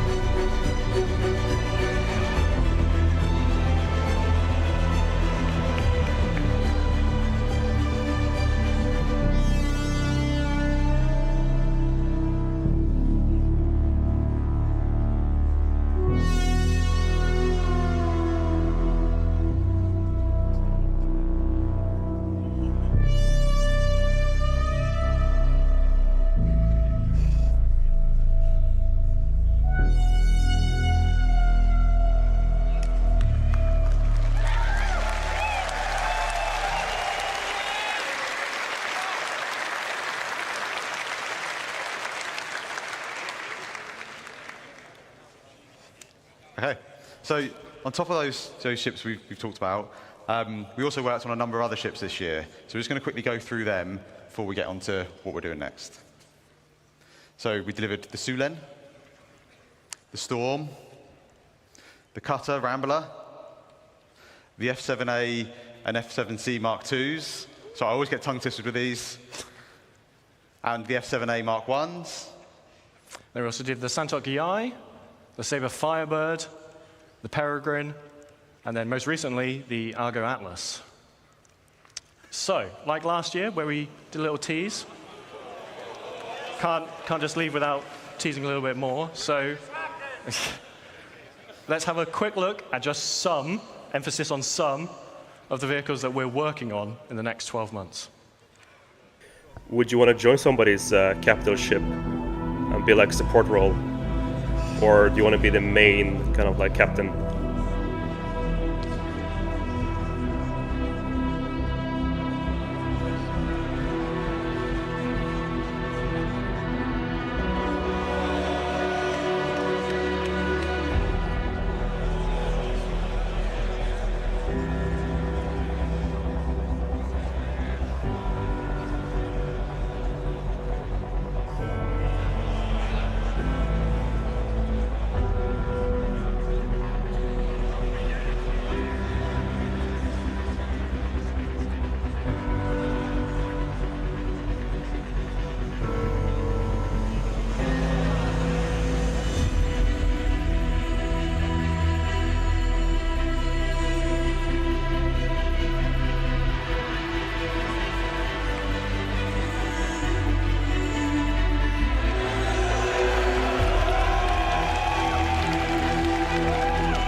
So,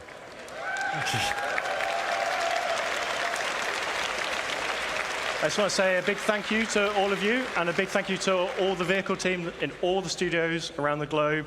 They give us all this really cool stuff that we can get to stand on stage and talk to you guys about. Some of them are probably hiding at the back, but I just want to say a big thank you to you all, especially for all the hard work on these recent ships. Yeah. Massive, massive thank you to everyone involved in putting these vehicles together. Right. Thank you. Thank you.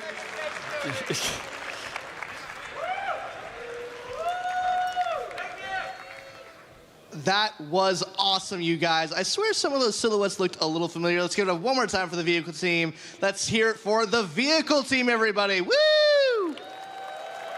Call and response. We'll work on it for next year. Speaking of awesome ships, we are here at the Planet Ring booth here on the show for CitizenCon. Yep. I think with the upcoming org management thing, it'll be much easier to be able to join somebody's mission, and I think that's gonna open up a lot of opportunities for even people like yourself who like single player ships, or like someone like yourself who like to run ships yourself. Just join a team, do some epic stuff, you can't do in any other game. Like joining a big battle or joining mid-mission and do something really crazy. I think that's something that makes Star Citizen unique. I have not been playing the 4.5 last month. I haven't tried the engineering gameplay yet. Maybe it will bring something meaningful. Yeah, man, I haven't played either, to be honest. Just been doing benchmarks. And yeah, just been very, very busy at work as well. So I haven't had a chance to play the game more than doing my benchmarks for all the CPU hardware that's releasing. Same thing now. We'll have the 9800X and the Intel new CPU. So yeah, once again, just doing a bunch of benchmarks.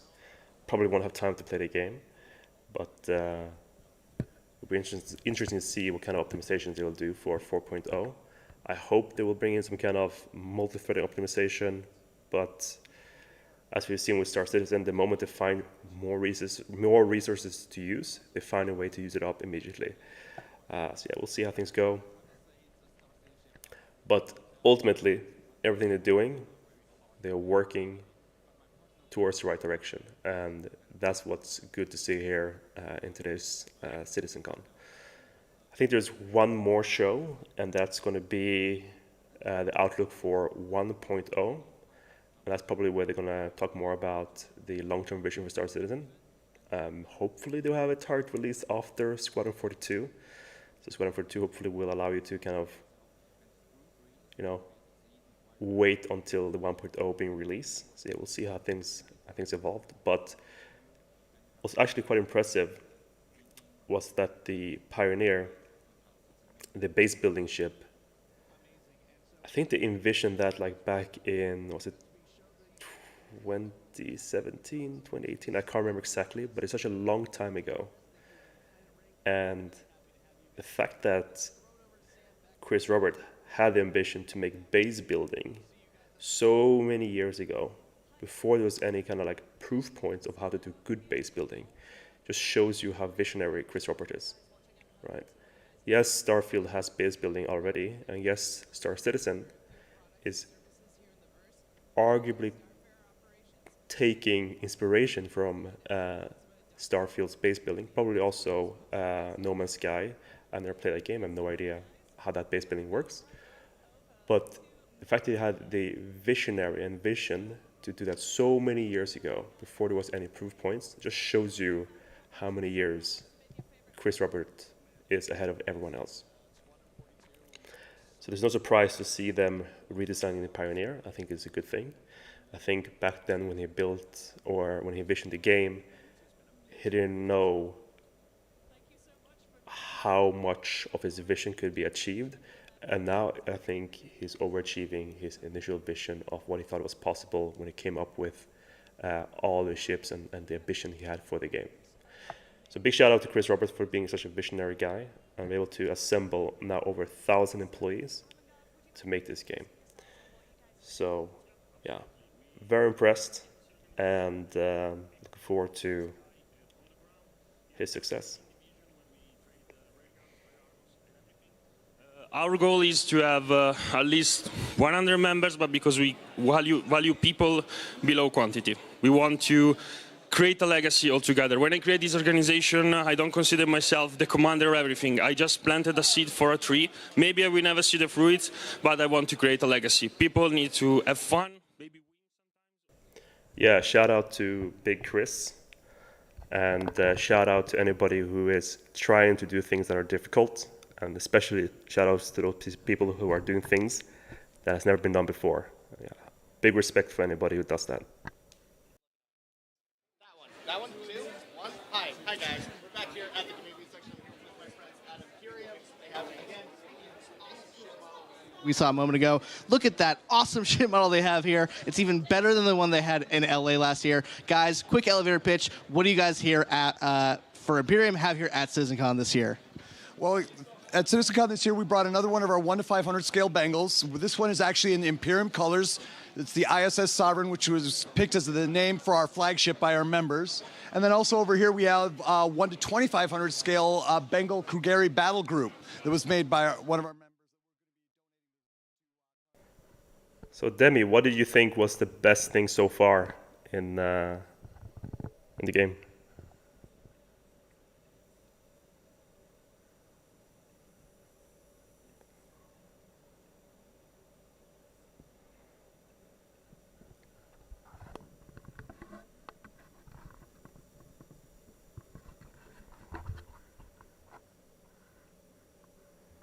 Absolutely, that is not easy. But then again, I don't think 1,000 people are going to be alive at the same time. I hope not, but who knows?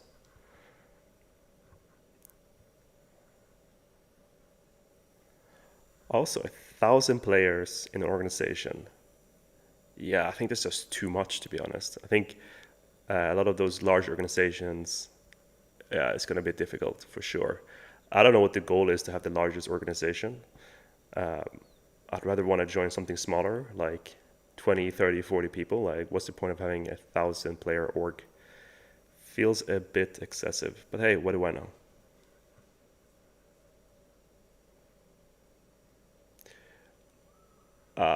Yeah, for sure. The moment you have over 1,000 employees in any company, it becomes very, very difficult. I myself have been working in startups growing from 100 people to 600 people. The moment you cross that 600 mark to 1,000, things get messy and very unorganized unless you have a really good management that can manage all the human resources. Things are way more agile when you're like below 100, 200 employees. You can get a lot of things done very quickly. But yeah, 1,000 people, that's a lot of management. Hopefully they are getting better. I think what we've seen this past 2 days up to this point has been very, very impressive. Doing 2 games simultaneously, one multiplayer and single player, that by itself is pretty impressive. I think the only other developers right now who does that must be Rockstar, right? I think they do GTA, both the single player and the multiplayer, but the multiplayer seems to be, I haven't really played the GTA games, but it looks to be just reusing existing assets and existing infrastructure with a multiplayer element, limited to X amount of players per servers. But what they're doing here in Star Citizen Squadron 42 is a different, whole new level with just 1,000 employees. I think Rockstar has like, if you go to the LinkedIn, you can see like over like 2,000 employees just in India. And this is why you see such a crazy good work in terms of animations and detail, is because they have just this brute force available to them to be able to create all their amazing assets and everything. All right, we're back. I'm gonna stop talking. We're doing a lot of thanks here. I want to do some personal thanks to myself. Okay? So first, I want to thank all the developers who took their time to build their presentations and showcase for you their amazing work that they've been doing over the last year for Star Citizen and Squadron 42. So please, a round of applause for the developers.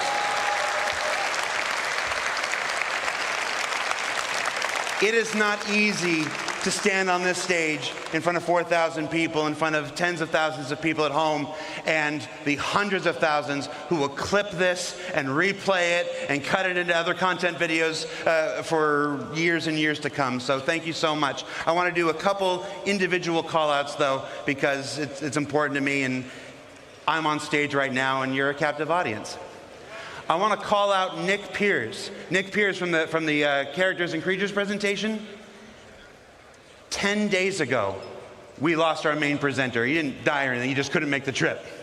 Nick stepped in with only 10 days to prepare that amazing armor specialization presentation that you saw. So Nick, you're a champion. Thank you so much stepping in at the last minute.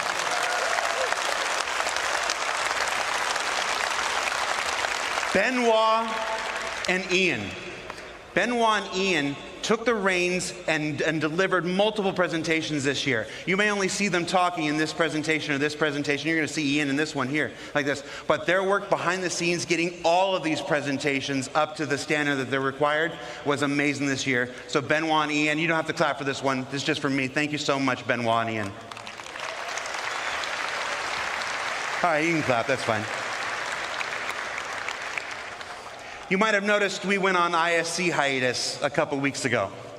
We went on hiatus a little earlier than normal because we took the ISC gameplay capture team and we dedicated them to the work of CitizenCon for the last almost 6 weeks. Every year at CitizenCon, the devs spend their time creating their footage for you, their showcases for you, and many of them still did. But the amount of work it takes them away from the work of actually creating the game. So our ISC gameplay capture team really stepped up this year for the first time in CitizenCon history and helped folks create the videos. Those amazing looks at Nyx, those amazing looks at Castra, the amazing looks at the sandworm and stuff. So I want to call out Will, Dave, Toby, Alex, and our newest member, Thomas. Hi, Thomas. Thank you so much, guys. They had never participated in a CitizenCon before, and I think they were a little surprised at first at the sheer amount of work that goes into doing this, but they stepped up and delivered some amazing stuff, the last of which you're going to see some in this next presentation. And then our last two groups of people I want to present, I want to share. Are they back there? Wave if you're back there. You guys ready? I can't see anything. All right, I hope I'm vamping a little bit until Rich Tyler gets into place. I could hide it from you, but I'm not. So the last groups of people I want to thank. Well, let me tell you a story real quick. When I'm back there, and folks are coming up to me, and they're thanking me for this, and thanking me for doing ISC, for doing SEL, for putting this together on the stage today, I'm struck by two things every time I'm thanked. One is that I can't do any of this without you. There is no game project in the world that does a weekly behind-the-scenes docuseries each and every week, and then turns around and does a live talk show the next day after it. And that's only made possible because you guys keep tuning in, you guys keep watching, you guys keep supporting, you guys keep making relatively positive comments about me. I don't think I'm ever going to shave my face again. But it's all right. I just wanted to see what I look like. You know, I'm like, oh, that's what you look like. All right, I agree with the people. Let's bring it back. And then last but not least, there is one person who makes it possible for me to do everything that I've done here. I've been here for 10 years. I've produced 7 CitizenCons. I've produced 3 Gamescoms, a PAX or 2, and a couple digital stuff, and of course ISC and SEL every single week. And really, after your support, the only reason I get to do this week in and week out and have these big moments like this is because of the same guy who makes it possible for all of us to do our jobs. So I'd like to thank, where's the camera? There you go. I'd like to thank Chris Roberts. Chris, thank you. Thank you for not thinking Sandy was crazy when she hired me. Thank you for saying yes to so many things I want to do, and for not saying no or getting angry when I don't ask. So thank you so much. I do operate a lot on a let's just do it and see if I get in trouble afterwards thing. So is that Chris there? Are you ready? All right. So with that, yes, he's angry now. All right. So without further ado, let's get to our final presentation of the night. The Star is My Destination. Introduced to you by the one and only Chris Roberts. The man of the hour, Chris Roberts. And a lot of people have so much bad things to say about him, but if you want to make a better game, do it yourself. Well, I hope you had a great day yesterday. And by the way, there's a perfect run through that Rich did immediately after the show. He went back to the office, ran it through, no crashes, no nothing. It's up on YouTube. And by the way, that's a dedication of Rich. He's like, okay, I'm going to get it done properly, and he did it. And it looks great, and it doesn't have any screen tearing, because there was some screen tearing. There was a technical glitch in the setup yesterday. So anyway, watch that. And if you're doing comparisons to the old stuff, compare with that video, not from the stream. But anyway, I hope you guys liked this morning. There was the base building and the crafting and the ships, you'll be able to do it. I mean, for me, the ability to sort of create your own place somewhere in the verse, find the perfect spot for you to make your home or harvest resources, it totally changes the dynamic of what the game will be in terms of exploration and people spreading out, and I think putting roots down in the verse. So I can't wait till we get that in there. I mean, that's one of the things that makes me incredibly excited, because I think it will just add so much to a living, breathing universe. But that is a perfect example of Star Citizen, how it's grown over the last 12 years, because we definitely did not have that on the initial Kickstarter or the pitches that we were doing. And, you know, Star Citizen is a living game. I mean, we're constantly always adding content and features and tech. As you can see, we're constantly upgrading, you know, what we're doing on the graphics side, making it better and always improving it. And even after we would consider it a released or a shipped game, not an alpha game, we will still be doing that. So it's just, it will be a living game. We'll never do Star Citizen 2.0. It will always be sort of Star Citizen that will continue to grow. It won't be like, oh, we're going to do Destiny 2 after Destiny 1. It will just be a living, growing product. Same for. Well, I don't mean that. I don't mean that as a knock at them. I just mean that in today's world, you constantly upgrade and improve things. But the big question really is, at what point would we at CIG, what point would I, what point would the rest of the team consider Star Citizen ready for everybody? Not just you guys out here who are beautiful, wonderful, early adopters, willing to put up with bugs, jankiness, you know, not a great new player experience. We know all those things are things that we want to fix and improve, and we want a game that everyone can just get into at the beginning, understand it, have fun, you know, pulls you into it, and then has a huge amount of depth. So the question is, what is that? And that is what we call Star Citizen 1.0. It's something that we've been talking and looking and designing and thinking a lot about over the past X number of years.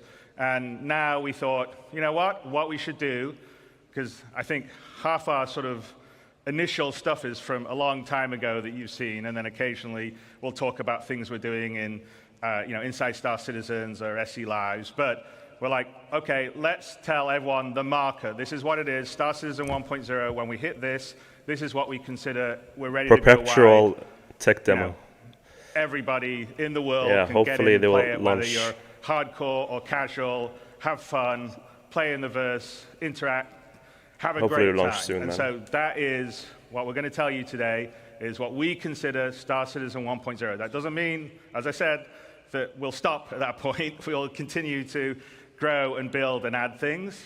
So fishing is not on Star Citizen 1.0's list, but I'm pretty sure, I know, but I'm pretty sure it will be not that long after 1.0. But that is the example. We're going to tell you what the marker is, and you know, to do that, Rich Tyra, who's our senior game director, is going to come out with a few of our other directors, and we'll lead you through what 1.0 will be. So without further ado, Rich Tyra. Didn't they do this a year ago where they're like, oh, this is 1.0, right, like Pyro, don't crash. a bunch of other stuff, and now they're going to redo it again? Hello, CitizenCon. What if they never get happy with the definition So, of 1.0? my name is Rich Tyra, and I'm the Senior Game Director for Star Citizen and Squadron 42. Now, I've been at Cloud Imperium for many years, and I've read many, many Spectrum and Reddit posts. And one consistent question I always see that can't be good for your is, health, to read a Spectrum. what type of game is Star Citizen? And I've read many, many answers. It's a PvE game. It's a PvP game. What about non-combat? Ultimately, it's all three. 3 types of players, 1 universe. So how do we connect those players to create a cohesive game, and not just a set of features bolted together? And it comes back to that elegant, simple question. What type of game is Star Citizen? Well, today, we're going to find out. Okay, so before we get stuck into Star Citizen 1.0, I think I need to clarify a few things. Firstly, what about 4.0? Where does that fit in? Well, 4.0 is the patch that contains server meshing and Pyro. And fundamentally, it's an alpha development patch, which means it's adding further tech, features, and content to our alpha version of the game. Today, though, is beyond 4.0, all the way to 1.0. And the big difference is that 1.0 is the full release of the game. OK, so what does that mean? How will it be different to a normal patch? Well, firstly, let's look at the 1. The 1 means we're committing to higher base performance and minimal bugs. No longer will we reference that the game is in development. This will be a fully released and polished experience. It means fully rounded gameplay loops, from new player experience to story missions and Keen to see content. how much better performance And they can achieve. crucially, it means no more resets between patches. It's a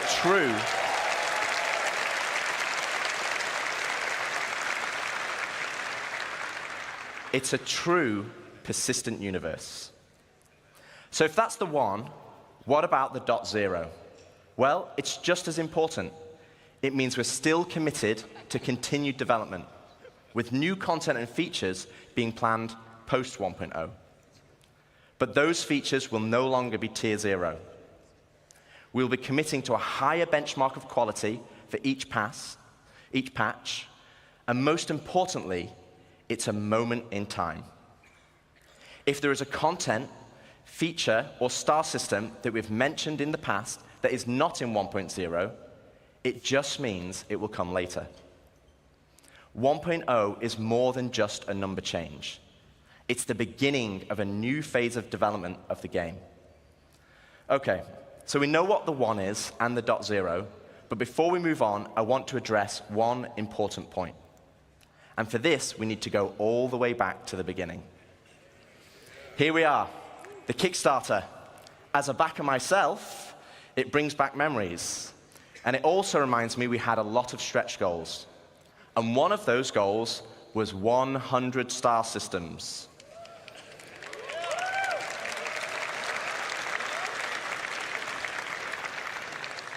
But, and there is a but, the star systems of old are not the star systems of today. They were based on the privateer and freelancer model. They were unexplorable planets with an isolated and small landing zone and had automated landings. And we all know how that went. To give you an idea, Stanton had 4 points of interest, and the entire 100 systems only had 90 POIs. Compare that to Stanton today, and we have 1,626 points of interest. And that is going to be dwarfed once we start using the Starchitect tool you saw yesterday.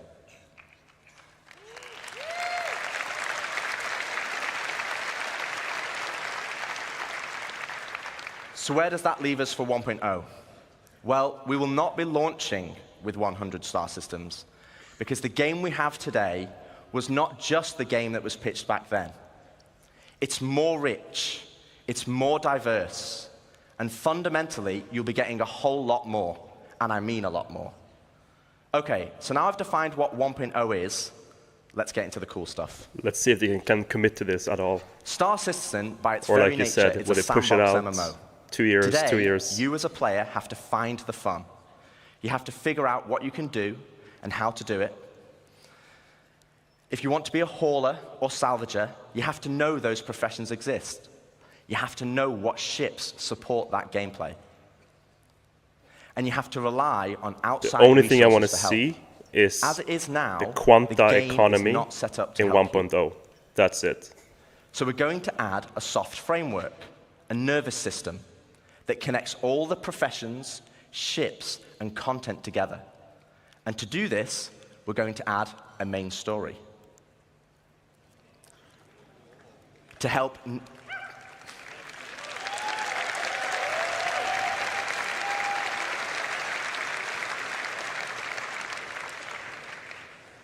new and existing players, to help discover all the exciting features and content we have, to take them on a journey of discovery of what the game has to offer. This story will become the spine of the universe and help onboard players with understanding how to play the game and understand what's available to them. This story will also introduce each of our guilds and what professions we have to offer. like the United Resource Workers, our core industrial guild, which supports 2 of our main professions, mining and salvaging. They also support many other features and professions, like repair technician, crafter, and builder. Guilds are hugely important in Star Citizen, and as you know by now, guilds are comprised of many factions. As you work for each of these factions, you will gain guild reputation. You can then use this reputation as a currency to purchase guild-affiliated rewards, like ships, blueprints, and items. Thanks And for each joining guild will my have a stream. unique I really inventory appreciate it. of what they offer. Enjoy the game. Alongside economic growth, guild reputation will become a core progression of the game.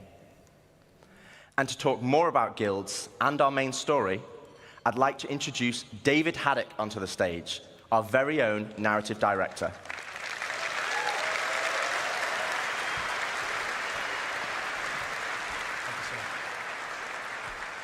Thank you, Rich. Hello, CitizenCon. How's it going? Awesome. So yes, 1.0 is very exciting, and it's going to provide us probably our first real opportunity to finally inject a massive amount of narrative into the game. But we're looking to do that in several of ways. Now, Rich introduced the main story, so let's get into it. What exactly is that? First, it's a narrative experience. This will be a crafted story through the star systems and professions of the Star Citizen universe, taking players on an exciting adventure that will finally kick off the growing tension between Earth and Terra. Yeah. It will be NPC-driven.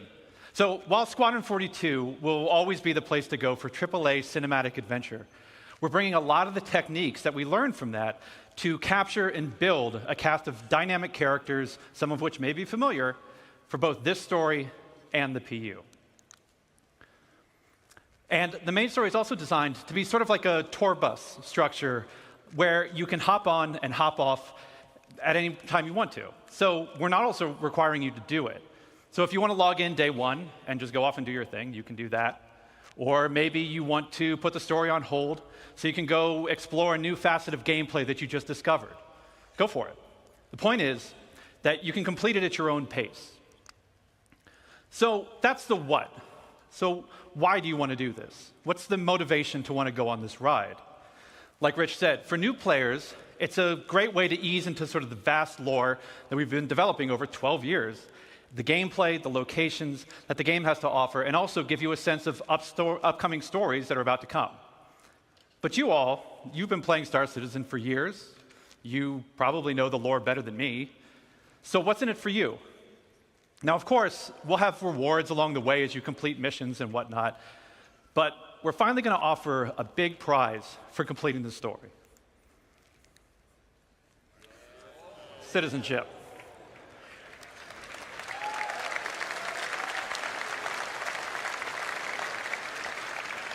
So, many of you already know this, but for the uninitiated, in the UEE, there are citizens and there are civilians. Citizens are members of the population who have demonstrated a commitment to bettering the empire, and as such are given benefits that civilians just don't have. Now, what those differences have been debated in the community over years. 1.0, we're finally going to answer that debate. I won't get into the full list of benefits that we're going to offer, but can reveal that one of them will be around land ownership. Citizens will be able to purchase land anywhere in the UEE and enjoy the security that comes with it. But civilians will have a couple of restrictions as to which systems and which planets they can buy on. So that's the why. So where is this adventure going to take you? Well, 1.0 is going to include 5 star systems. This story is going to weave you through all of them, but where exactly are you going to go? First, we've got Stanton, which needs very little introduction. I'm sure you're all very intimately familiar with these 4 corporate-run worlds. But since I do lore, I figure I could take the next hour and just walk through each one of these. But I'm kidding. We've also got Pyro, Land of the Lawless. A volatile star at the center of the system is the perfect metaphor for the constant struggle between the gangs and survivors trying to hack out an existence here. If you saw Ian's location presentation yesterday, then you know that he reintroduced Nick's system. There's another unclaimed system that's currently home to the People's Alliance, a wannabe independent government formed during the Messer era, but now struggling with the burdens of governance, a growing outlaw presence, and a new threat on their doorstep from Vandal raids. Ian also made another big announcement of our fourth system, Castra. Situated along the former Perry Line, this was a key strategic system to launch an attack if the Cold War between the humans and the Xi'an ever escalated. So that's 4. Do you guys want to know 5?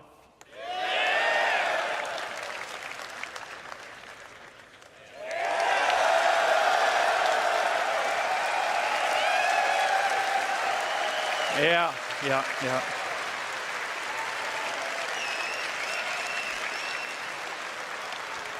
Nice. We're finally doing it. Considered by many to be the new jewel of the Empire, Terra has been a shining star against the more imperialistic tendencies of Earth, even in the darkest days of the Messer regime. Now, many believe that Terra should be the new center of the UEE. I don't know how you all feel about that. Yeah, a lot of division. But that's our starting 5.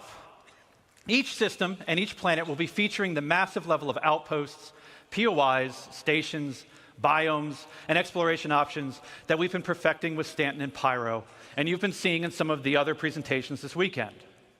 But we're adding one more level. We're also going to be adding location stories.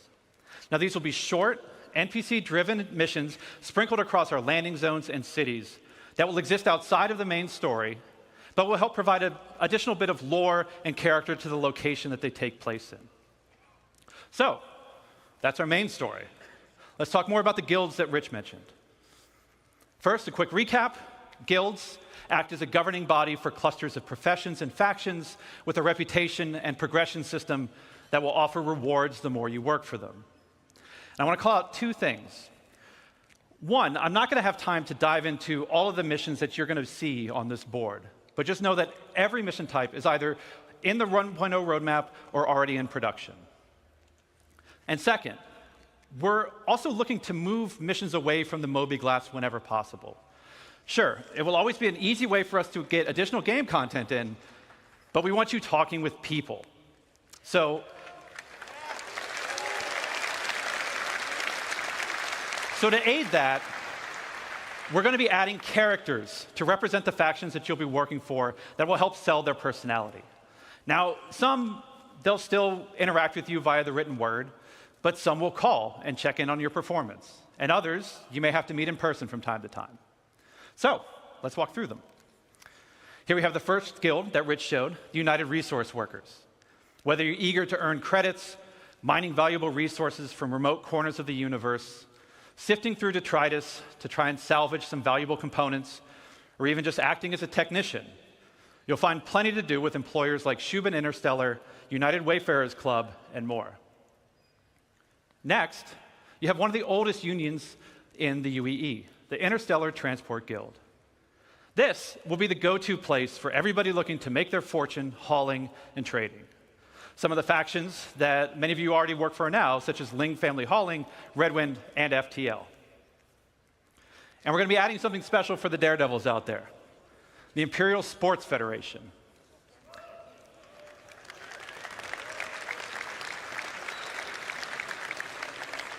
So aside from the usual racetracks that are both legitimate and illegitimate, we're actually going to be leveraging some of our existing mechanics to build new sports and provide an outlet for all you Murray Cup enthusiasts, Cargo Olympians, and competitors to see just who's the best out there. For those who dream of exploring, I'm sure we have a couple here.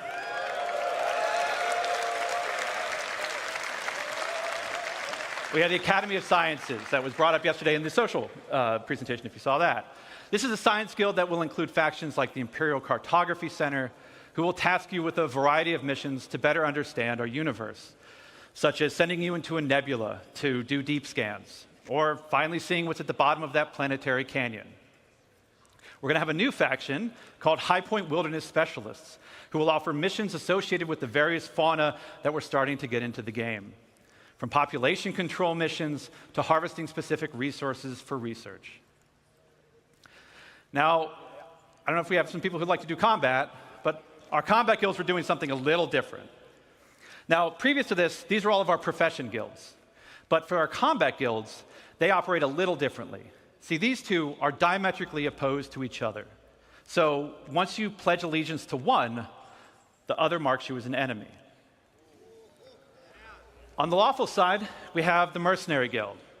They represent factions like Eckhart Security, the Bounty Hunters Guild, and even some military contractors.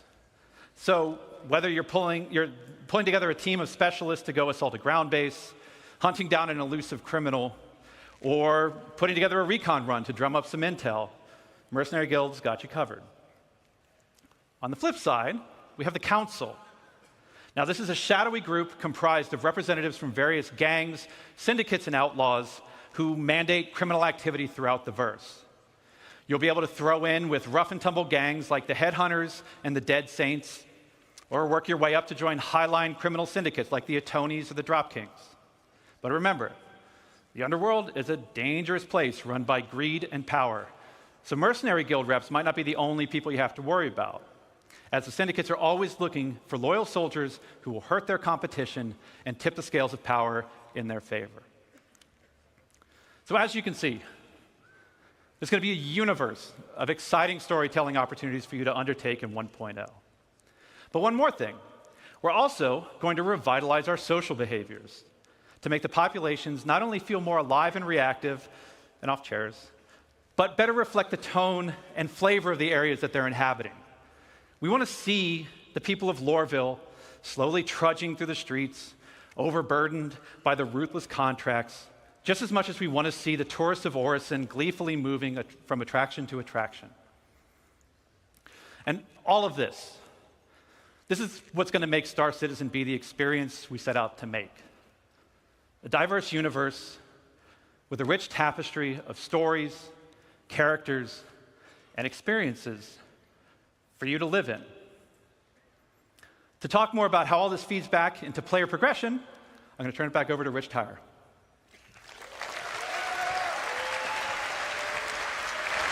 Thanks, Dave.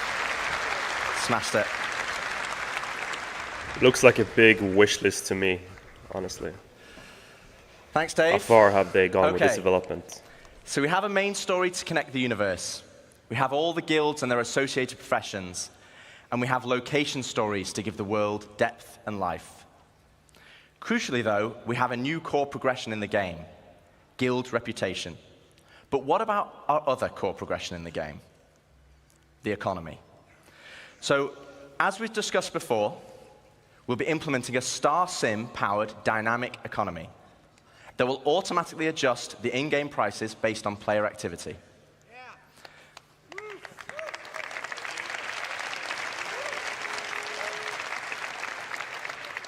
But for credits to actually matter, though, we need to have an economy where credits flow out as well as in.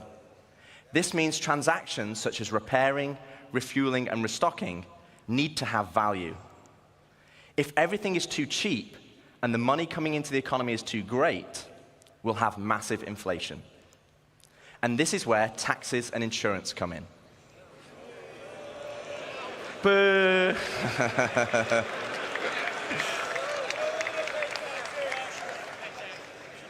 We'll have two main taxes, inheritance tax. Nobody likes taxes, not even I, that's why I'm in Dubai. And security tax for your base that will cover the cost of planetary shield tech. Insurance, on the other hand, will be split between medical insurance, which covers your hospital imprints, and probably the most important one of all, ship insurance. Now, as we have death of a spaceman, we also need death of a spaceship. Losing your ship should be significant. Right now, for example, over 90% of all claims in the verse are for ships that have not been destroyed.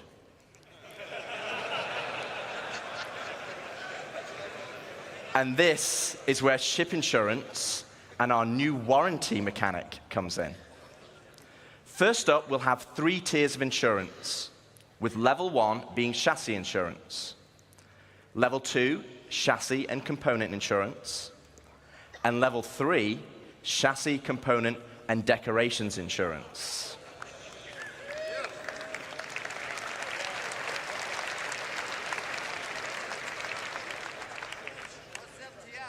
Now, insurance by itself will only pay out credits based on the wear and age of your ship.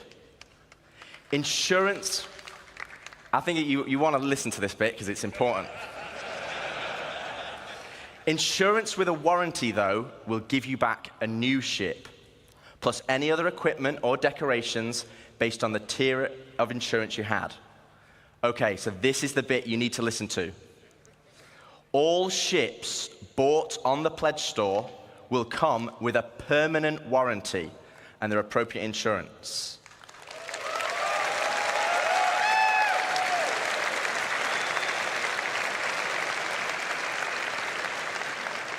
This means you will always get your ships back if they're attributed to your account. Other ships, on the other hand, will require a transferable warranty, and these are rare. You'll be able to earn transferable warranties in-game, such as by completing the main story, as an example, and apply them to any of the ships you own. But there will be a cooldown for transferring it between ships, so choose wisely. Now, what about claim timers? It's another fun topic. And getting your ship back without a claim. Well, we want claim timers to be proportional to the crafting timers. This means it's more beneficial for you to go back and get your original ship. For this, we're going to be introducing a shuttle ship, just like a courtesy car.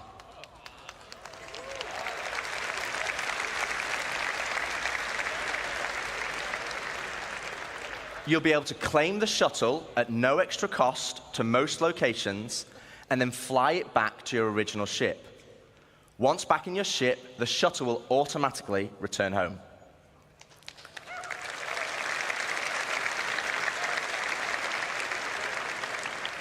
That's pretty cool. If your ship has been legitimately lost, though, then you'll need to claim it back. Wonder how they'll do that technically. And as we'll be increasing claim timers, this will mean some ships will take longer than others, with starter or small ships always being readily available, and larger capital-sized ships taking a long time.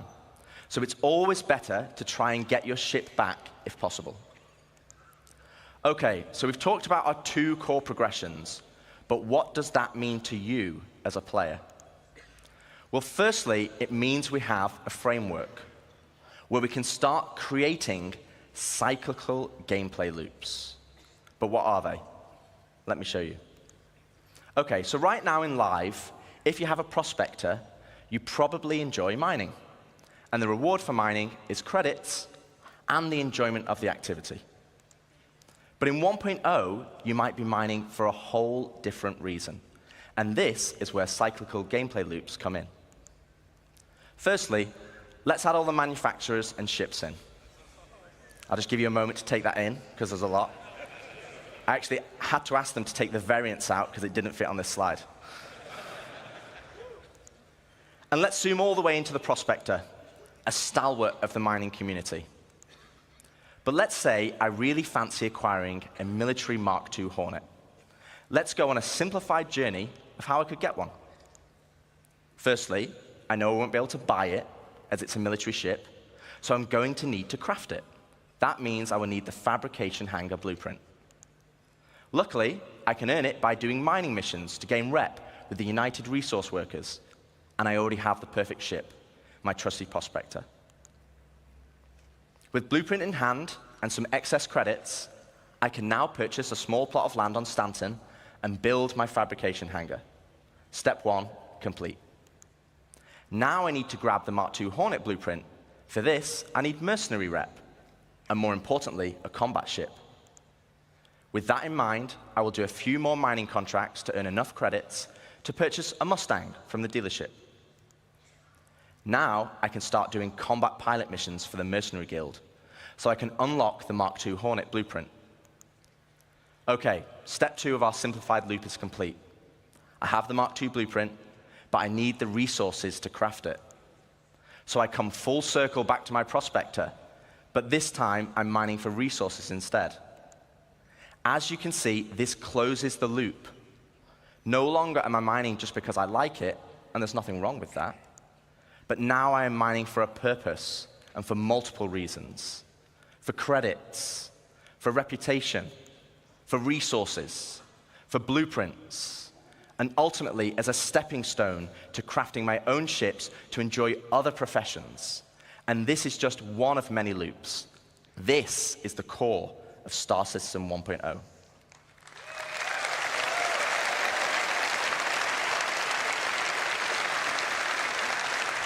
Definitely heading in the right direction.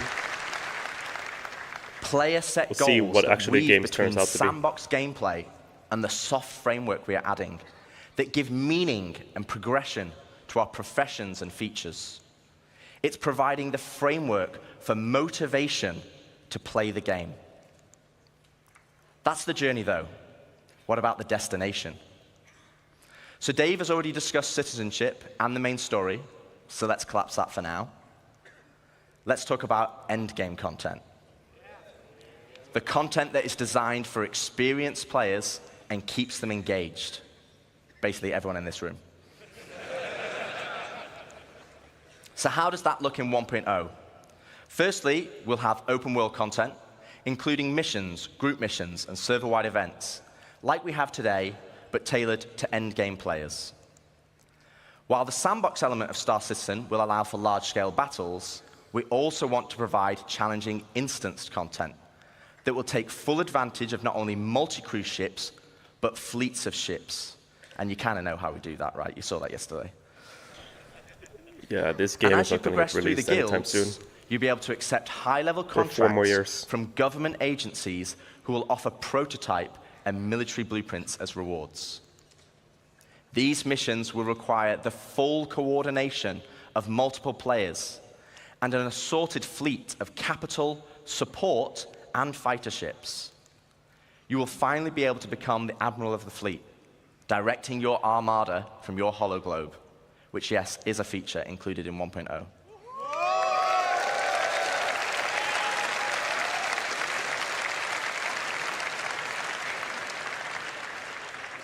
We will also be offering more specialized on-foot missions that see you enter the depths of distribution centers and municipal works in small, tight-knit squads that provide an outlet for our more FPS-focused players. On top of all this will sit a dynamic layer powered by StarSim. While StarSim will be the driving force in our dynamic economy, it will also Is StarSim the new track player Quanta? and AI That's the question. activity and dynamically spawn events based on their actions. For example, if it tracks large amounts of resources being moved Sounds like from one Quanta. home location to another, it will have a chance to spawn pirates to intercept. All this combined will provide just a portion of the endgame experience. And I'd love to delve deeper, but that's for another day, as we still have a lot to show. So we've discussed non-combat professions and guilds, cyclical gameplay loops, and endgame PvE content. But what about PvP? What about player versus player content? As you know, 1.0 will contain 5 star systems, 3 of these being lawful in Stanton, Castra, and Terra, and 2 of them being unlawful in Pyro and Nyx. So what's the difference? Let's take a look at Stanton. Lawful systems will be a mixture of high, medium, and low security areas. Each of these areas will be monitored by law enforcement agencies. And depending on the location, would dictate the emergency response time, with high-sec areas being the fastest. Initially, this response will be measured, but over time will escalate to overwhelming force. This means if someone is attacked, if they can just hold out for a short duration, help will be on the way.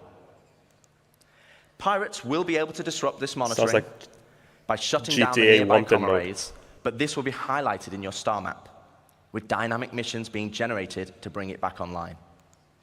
But this is the PvP you already know and experience right now, just without security forces. But before we jump into an unlawful system, let's explore what options you have if you pirate a ship. Okay, so first up, let's discuss ownership. All ships and high-value items that you own will automatically be assigned to you. This means if someone steals your ship, you can mark it as stolen, either via an insurance claim or in your Mobi. This will then trigger a dead man switch on the stolen ship, meaning it will cease to function after a period of time.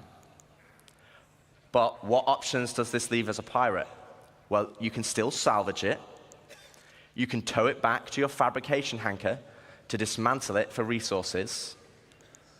Or, if you have a high enough rep with the council, our criminal guild, you can get the dead man switch disabled and pay for a new title deed to become its new owner.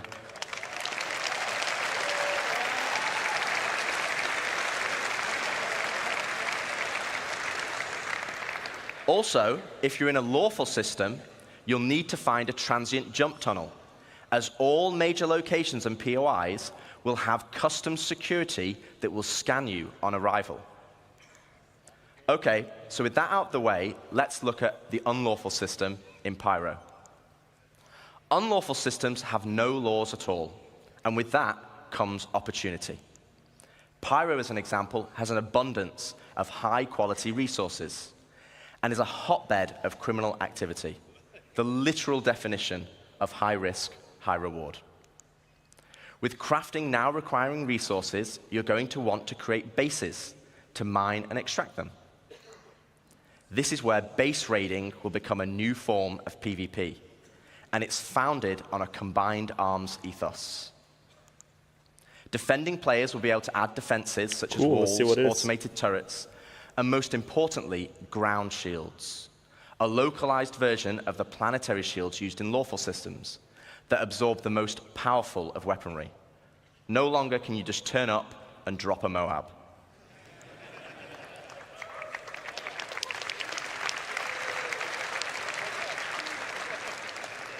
One huge difference, though, compared to planetary shields, is that these shields can be disabled.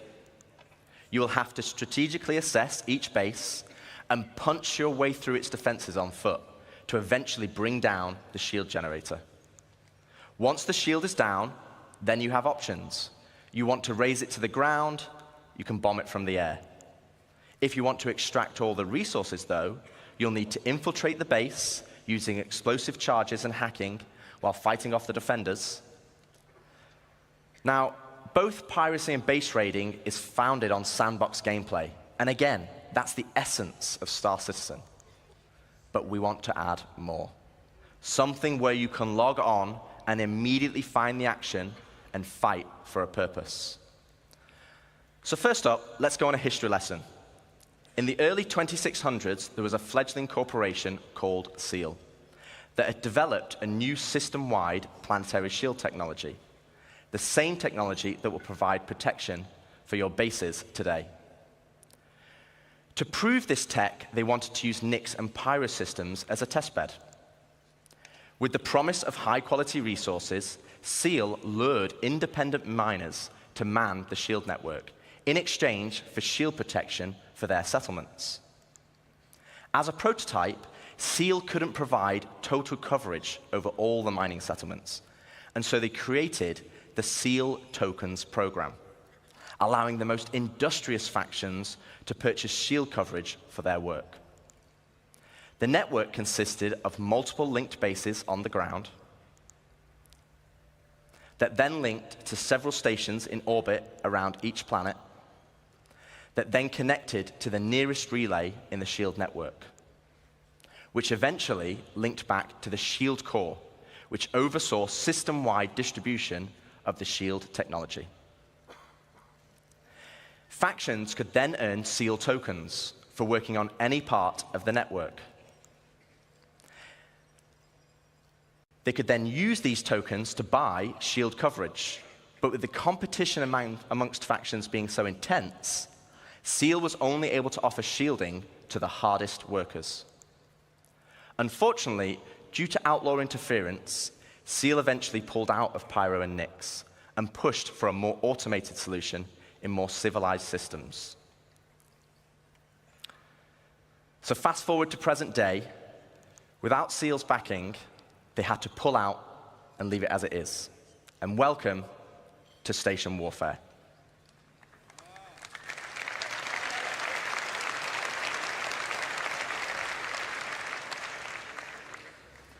With the SEAL network still in place, but lacking resources, Orgs can take ownership of these structures to gain access to planetary shield tech, which, as you know, would make their bases invulnerable. Unfortunately, there's a catch. There isn't enough to go around. And as in the good old SEAL days, the system still works via the SEAL token program. To earn tokens, you'll have to assault a location and then deposit resources to power the network.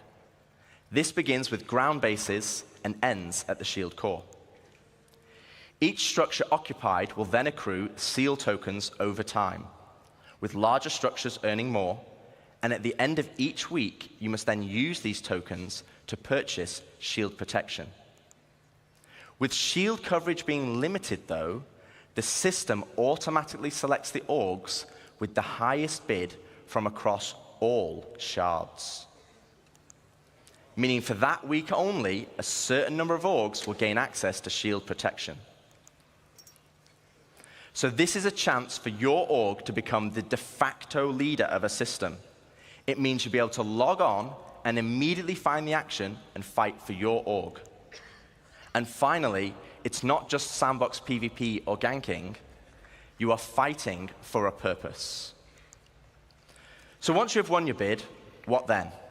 Well, to talk more about that, I'd like to welcome Ian Leyland, Star Citizen's creative director, to the stage.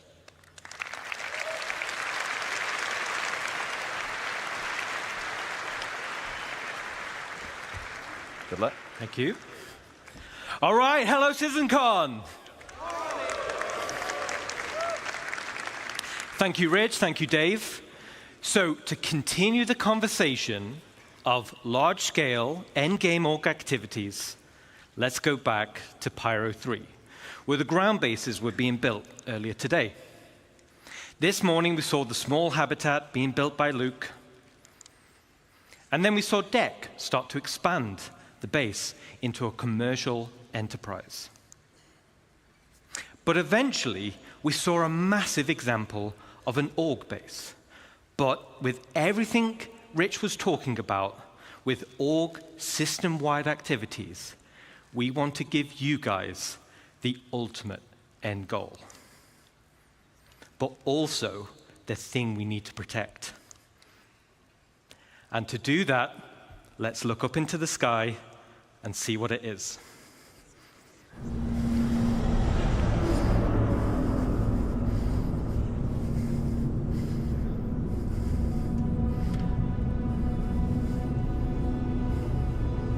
As a rule of thumb, anything that they have in presentations is like 3 to 4 years away. Anything they have in concept with a video attached to it is 1 to 2 years away. So with the weather, it's 1 to 2 years away. With this, whatever they're showing now, is 1 to 2 years away. Anything in the presentations, 3 to 4 years away. That's kind of how I measure it. A lot of his tech videos are so controlled they can pretty much do anything. So yeah, that's how I see it. It's also a good way to think of it in that sense, just to manage your own expectations of when the game comes out. 1.0, 4 years from now. Maybe 3 if you're lucky. So, Squadron 42. 2026, 1.0, 2027 or 2028.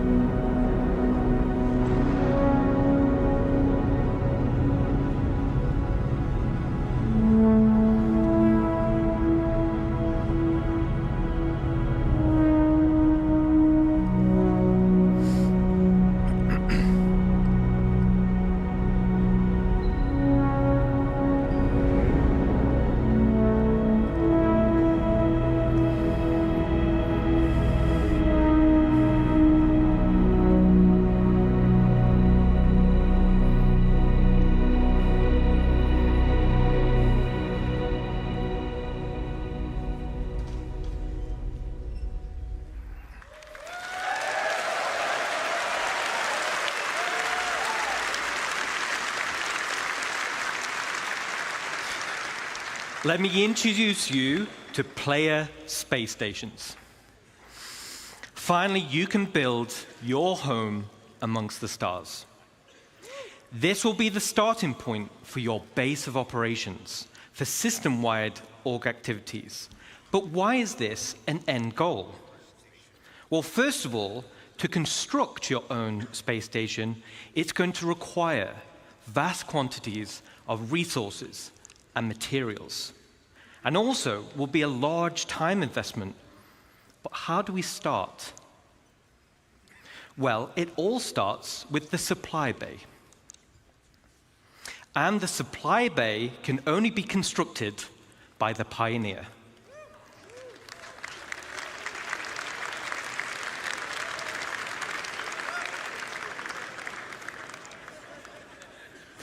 Once it's created, the supply bay then handles the creation of the station itself.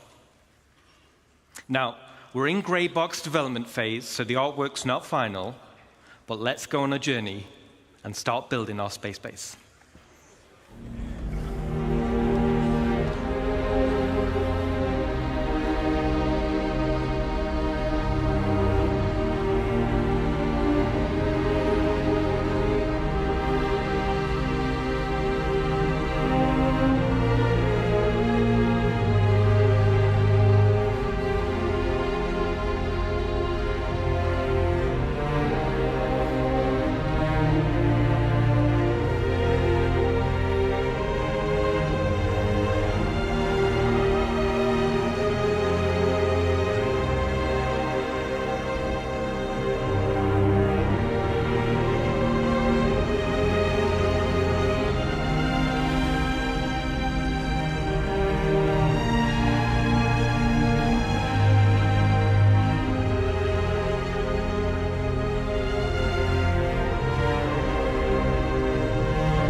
Awesome.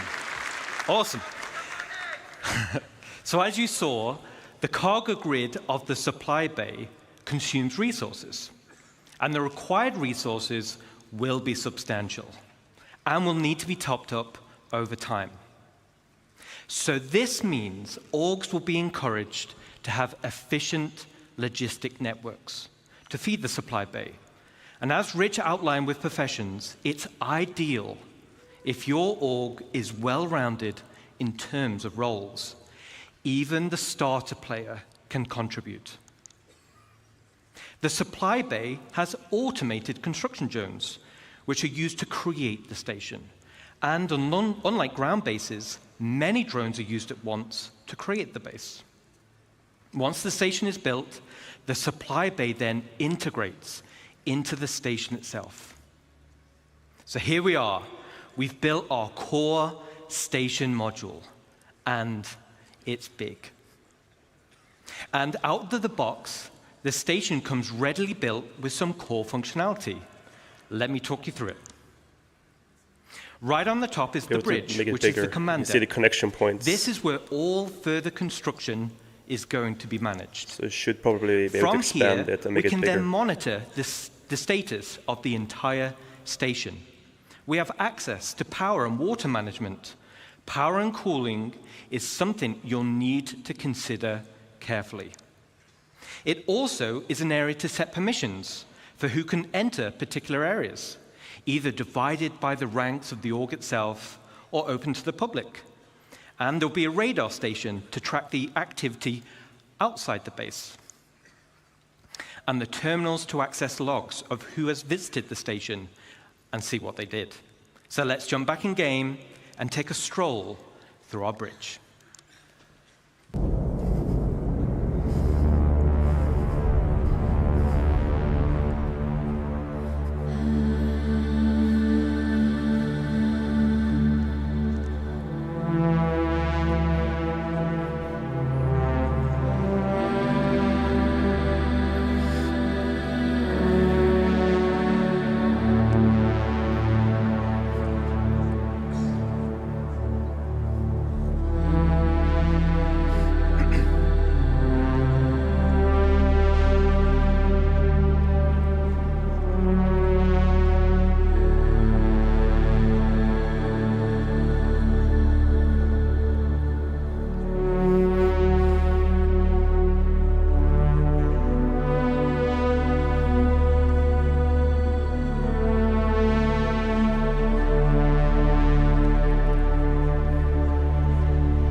Super awesome. The back of the bridge leads to a centralized transit network. This spine physically connects the entire station and will provide access to the various decks. Each level in the station will have a centralized lobby area, and this is your station. You'll be able to use the decorator mode, so you'll have plenty of space to theme it however you want. And speaking of having plenty of space, this space station will have a one-to-one interior layout matching the exterior. No magic elevators.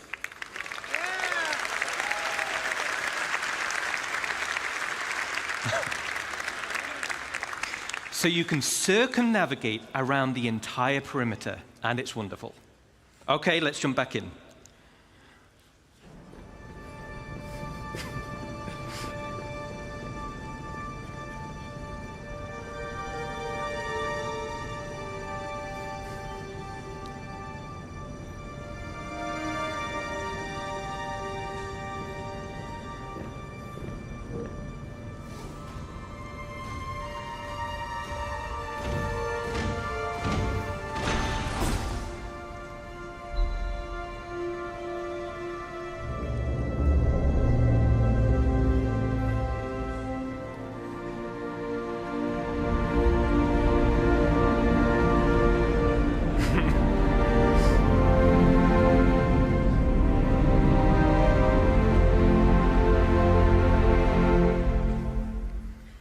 All right.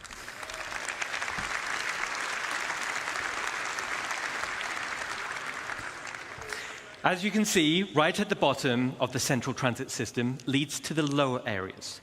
This is where you'll gain access to the engineering deck. So like bigger ships, this is where all hands-on engineering and maintenance gameplay happens. This will serve as the beating heart of your station. Then we have the hangar deck. And as the name implies, this is where you'll gain access to your hangar network. The base station comes with a large hangar already built, along with 2 docking collars, and also empty slots for another 2 medium hangars when needed. There will be a vast network of internal road systems, meaning you can quickly drive from one hangar to the other. No elevators needed. Okay, let's check back in.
All right, so your station hangar will offer some enhanced logistics. For example, there'll be spaces for several freight elevators. And there'll be empty modules for open ship parking for vehicles and ground vehicles. And there'll be also exit points where you can simply drive out into your station. Then there'll be also an upper level for the observation deck. From the observation deck, you'll have a control room, and from here, you'll have master control over the freight elevators and the vehicle elevators. This means that even before someone has landed, their new cargo can be up into the hangar and ready to be loaded up. Now, everything we've spoken about so far is what comes with your station. Let's talk about what you can do to expand it.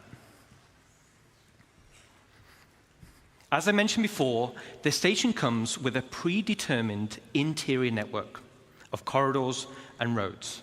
And in this network, you'll find an array of bulkhead connectors. Bulkhead connectors will come in tiers 1 to 3, which drives the size of room you're able to build.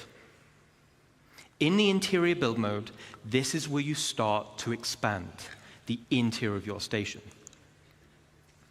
The rooms will require resource and time to construct, and once built, you can rename each room, which will be reflected in the station's minimap.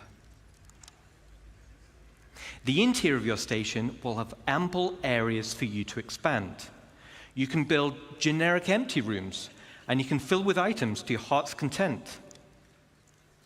You can also build specialist rooms, where the theme and functionality is already set for you, such as mess halls or infirmaries or generator rooms.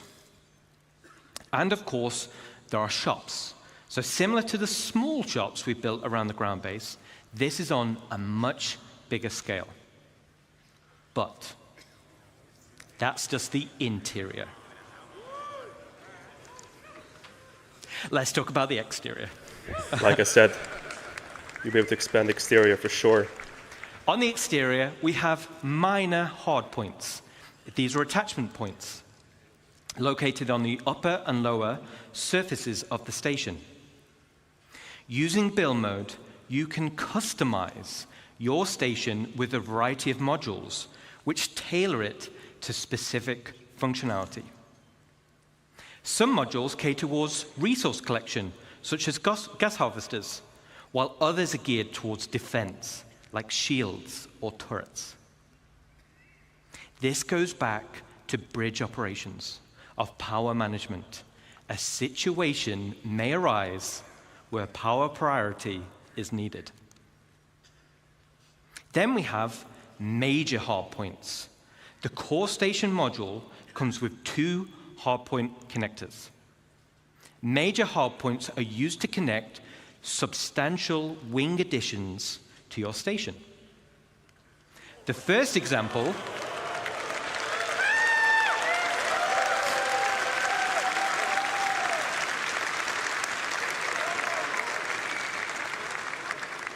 Awesome, thank you. Awesome. Like I said. The first example is the cargo wing. The cargo wing will dramatically increase your inventory capacity. So this is ideal for orgs who are specializing in hauling. Then we have the refinery wing.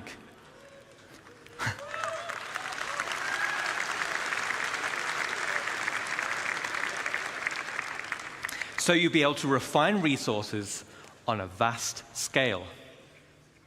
As it's in space, it's much more convenient than traveling to a ground base.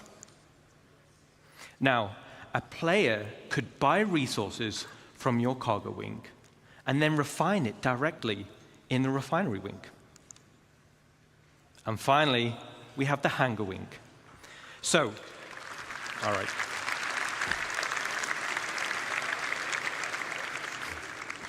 So, the bigger your fleet, the more hangars you'll want. There'll be a variety of hangar sizes as well as docking collars to help organize your fleet's deployment. All major hardpoint wings are connected via struts.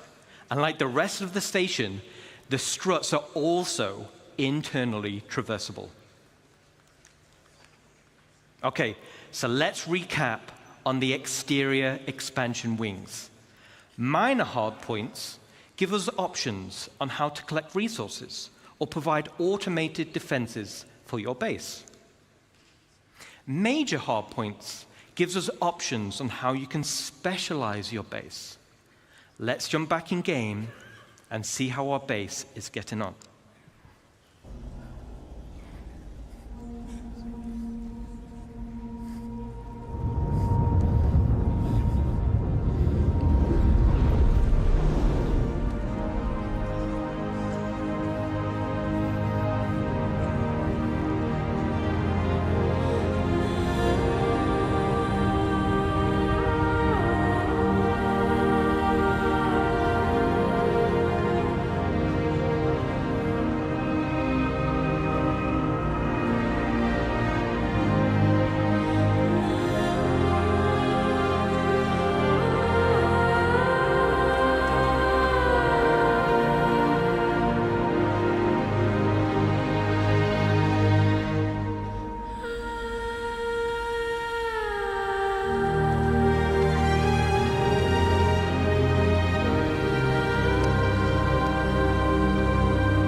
All right.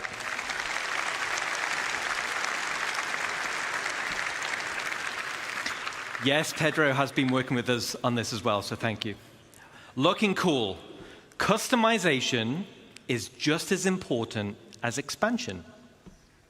Similar to ground bases, you'll be able to earn tints for your station, and you'll be able to apply decals for your org logos.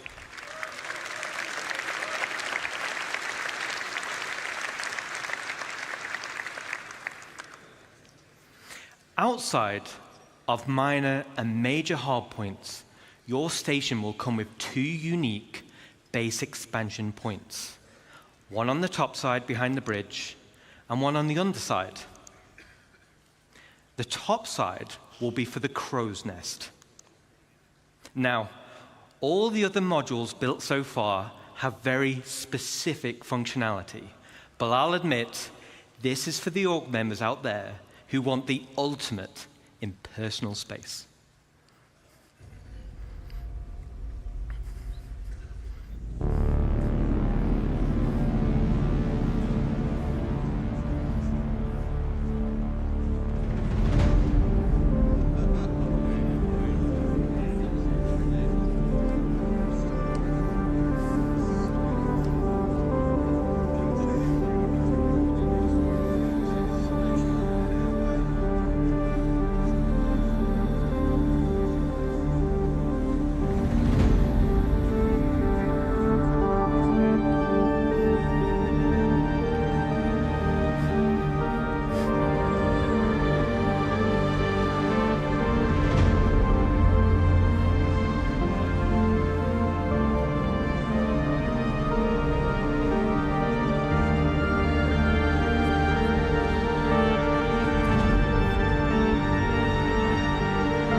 All right.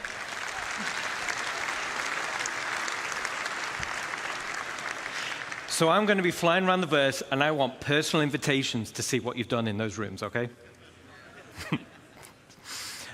Super cool. I can't wait to see what you do with it. Now let's talk about the underside. This is going to be for the flight deck. which also comes with an additional 3 major hardpoints. The flight deck is perfect for your rapid reaction forces. It's ideal for fighters, but big enough to fit most ships. It's the perfect home for your station's defensive air wing. And just like the hangars, there'll be an observation deck which can override freight elevators, making rearming quicker and easier during operations. So an org with a tight flight deck crew can be substantially more efficient than others. Now, this one's my favorite. Let's take a look.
All right.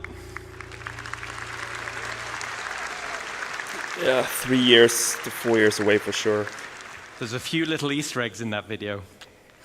But why do you need a flight deck for your rapid defenses force? Well, if you've built your super awesome station in a super lawless system, now you're the potential targets for others. Everyone will have their eyes on your resources and wonder what gear you've got in your inventories. And let's say we didn't win the station warfare bid that Rich mentioned. Let's take a look at the inevitable.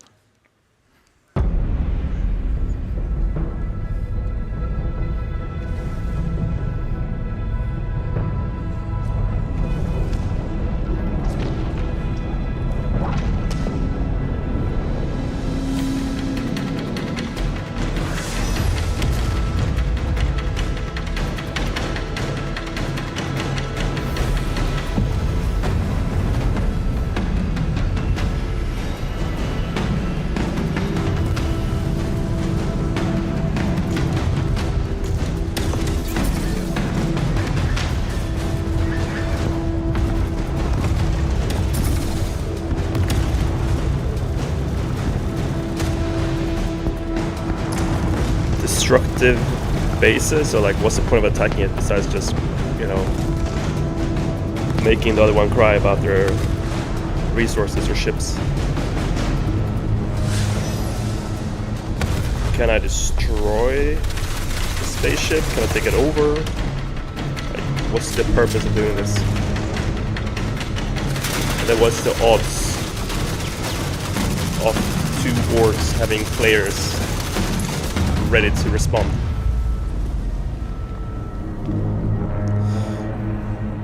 This is such a like dream or wishful thing about the developers. So yeah, it's not gonna be that many battles, I don't think, unless there's always somebody in the space station. Otherwise we'll be fighting. Is it gonna be NPCs? Is it gonna be actual player? Like, what's going on? No idea. This is just, once again, another Star Citizen hype situation. Where I want to show you, like, oh, look what we can do. But the reality is... Okay, so not only is your station Star a Citizen is so staging vast, area will there be for actual players offensive all the time in the base? it's also a defensive No idea. fortress. We'll see. The exterior of the station itself can take quite a beating. It's going to be very hard to damage. So the goal of attackers instead will be to punch a hole through the defenses and get inside. The optimal way to do this will be to infiltrate through the flight deck or EVA hatches and work your way up. Once inside,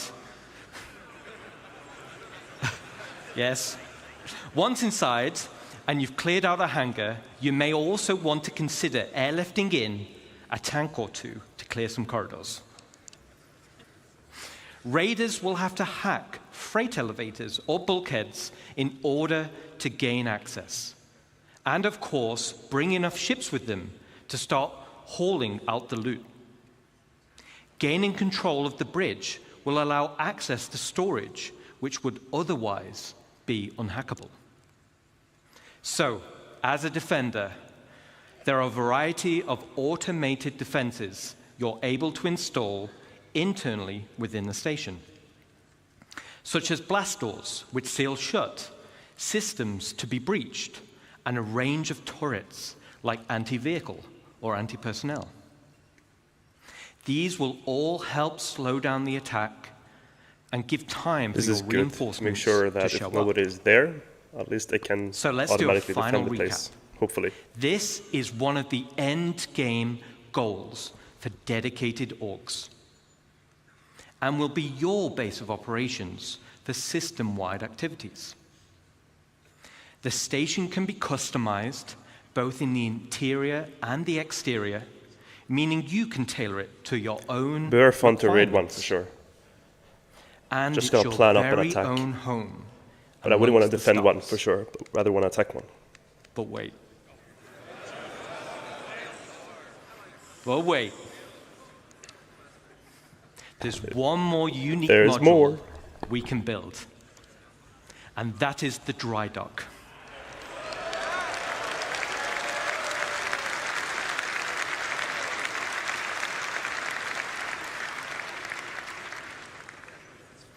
This unique slot will be at the back of the station.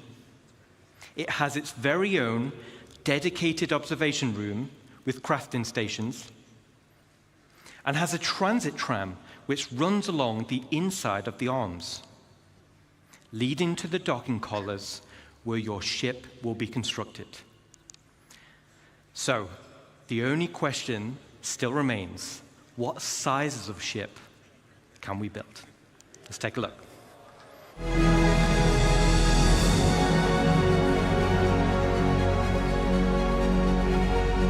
Alright, that's pretty cool.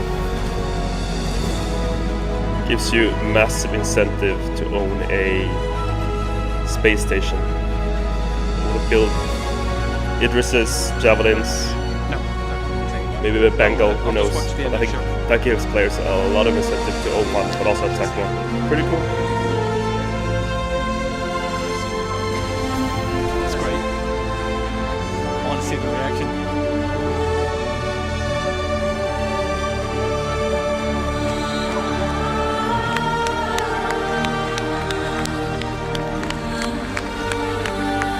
Wow. Building in Bengal, god damn. It's pretty impressive. That's definitely endgame right there.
Very impressive. Thanks, Ian. So now we're talking. Multiple stations linking. Awesome. And dry docks to craft your very own capital ships. The ultimate end goal for any org. Okay, So let's take a step back. At the beginning Yep, of this Demi, presentation, the I mentioned we soundtrack is had absolutely 3 amazing. types of players The, and 1 universe. conductor and is hopefully called you Pedro. can see we have purposeful It's literally on gameplay Hans catering Zimmer to level each for type sure. of player. It's incredible. But that I have to say, this is wasn't the definitely only goal. nerdgasm for a lot of people. It was to build a and game that connected all 3 Yeah. together cohesively. I have to say, this is very And this impressive. is where you come in.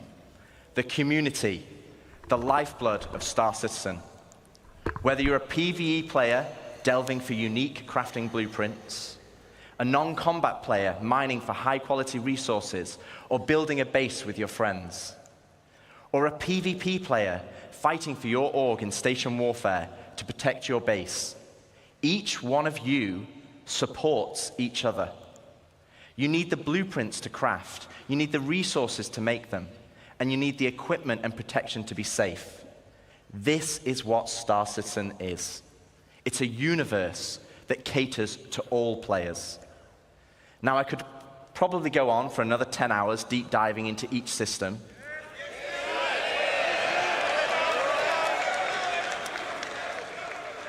But I'd do Jared out of a job, and he needs future ISCs and SC Lives and CitizenCons. Today was to reaffirm what type of game we are making. And I hope you continue to come with us on this journey as we march towards Star Citizen 1.0. Thank you, CitizenCon, and can we welcome Chris Roberts? No? No? 1 second. Jared? Okay. So Chris is not ready yet. So we're gonna ad-lib a bit. I'm here. Oh, well, LTI is warranty and insurance. That's what you're gonna get. I have it on my thing on. Yeah. Welcome, Chris Roberts. Yeah, ahead of schedule. Yeah. I was going 1:30. I don't know. You don't need this, right? Well, then they're going to scroll it. Thanks. Thanks, Rich.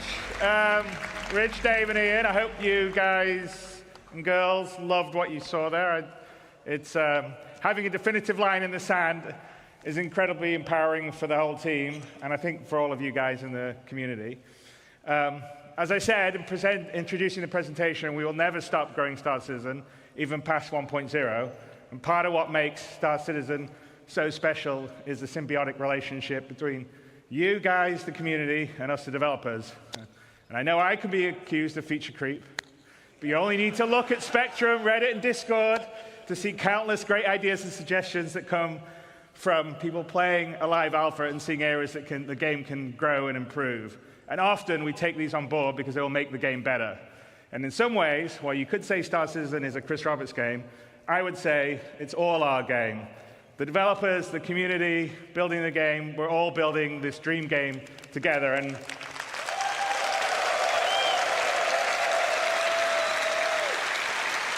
I think that's what makes it special.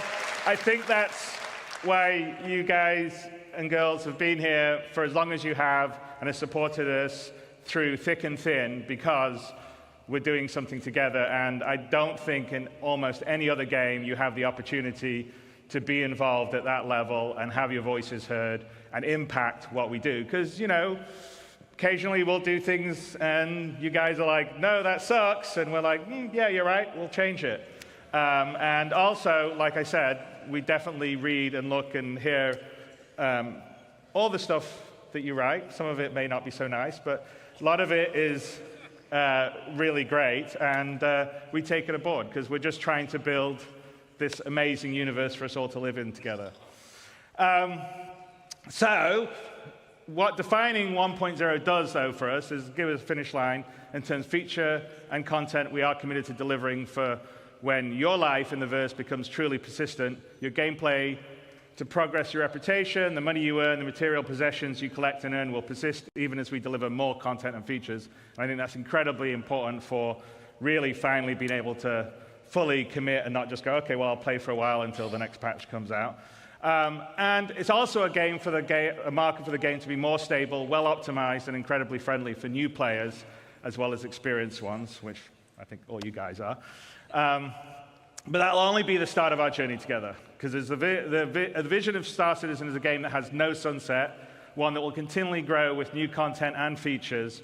We'll always make sure we're on the cutting edge of new technology. We'll never be outdated. I know I occasionally see, oh, in so many years, you guys will be out of date. But as you can see by our constant presentations, we're always looking to make whatever we can do, whether it's the visuals, the audio, various ways to make the gameplay better. That's something we will always be working on. So we'll always keep the game at the bleeding edge of graphics, sound, physics, and yes, we'll support VR, and we actually have some of that in the background we're doing, how we get stuff.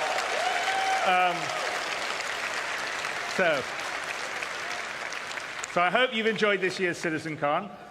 We demoed a small prologue that opens Squadron 42 live, with a few crashes to prove it. As I said, there's a really great full playthrough, no crashes, that Rich did immediately afterward that's up on YouTube. And we've given a date to finally deliver the spiritual successor to Wing Commander that the team and I feel comfortable in hitting. We've defined what Star Citizen 1.0 will be and shown features such as base building and monster hunting that will be delivering the next 12 to 18 months. 4.0 and server meshing and Pyro is coming at the end of this year. We're already in Evocati on 4.0. I think some people have been streaming some stuff. And in coming weeks, we'll continually stabilize and improve the experience as it moves into PTU and then goes to live. With this, we will have delivered the majority of what we showed last year at CitizenCon, with the remaining features coming early next year. And there are over 1,000 people committed, 1,000 people at CAG committed to bringing you all this and more. We love what we do, and we're inspired by your passion and support.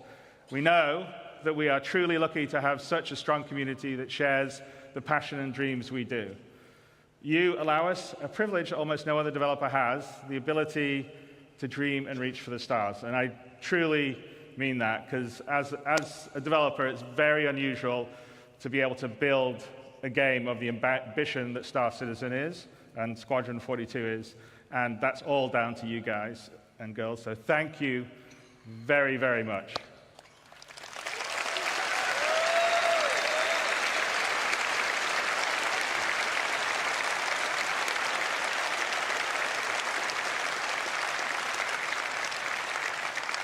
And then over this past year, an incredibly passionate group of people have worked behind the scenes to bring this weekend's event to life.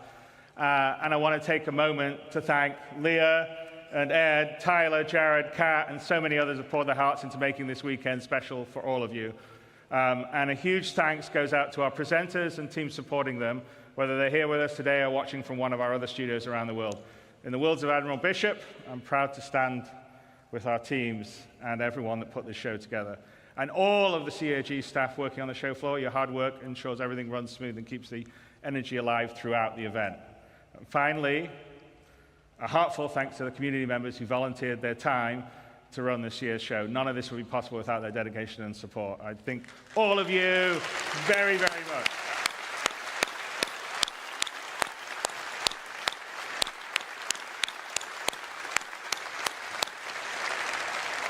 And you know, many of us in the team are going to, myself included, are going to head down the road to the Factory International for the Enter the Atmosphere event that Atmos is doing. So I hope a fair number of you will manage to make it over there. There'll be a whole night of racing and esports, a bonus developer panel with Yogi Klatt and Richard Towler, which I think are, as always, they're good panels. And with that, Citizen 2954 comes to a close. I hope you enjoyed what you saw, made new friends, reunited with old ones, and marveled at the creativity on display at the community booth, which was pretty awesome to see. And CitizenCon always underlines what makes Star Citizen special. So that's you. You guys here coming together, supporting, watching, giving us, the team, the energy to make this game. So what do you guys think? Thank you. And we'll see you in the booth. Every CitizenCon is a good CitizenCon. This is definitely no exception. Very impressed with their long-term goals, but as you know, these things are 3 to 4 years away if they don't have actual videos. So yeah, pretty far away, but at least they have some dates, they have some good targets. So yeah, very, very impressive. I want to thank you for everybody for joining my live stream. This was my first one. Definitely do it better next time with my own proper setup. I was using my laptop. So thank you so much for your time. And let me know what you guys think in the comment about the show. And have a great Sunday.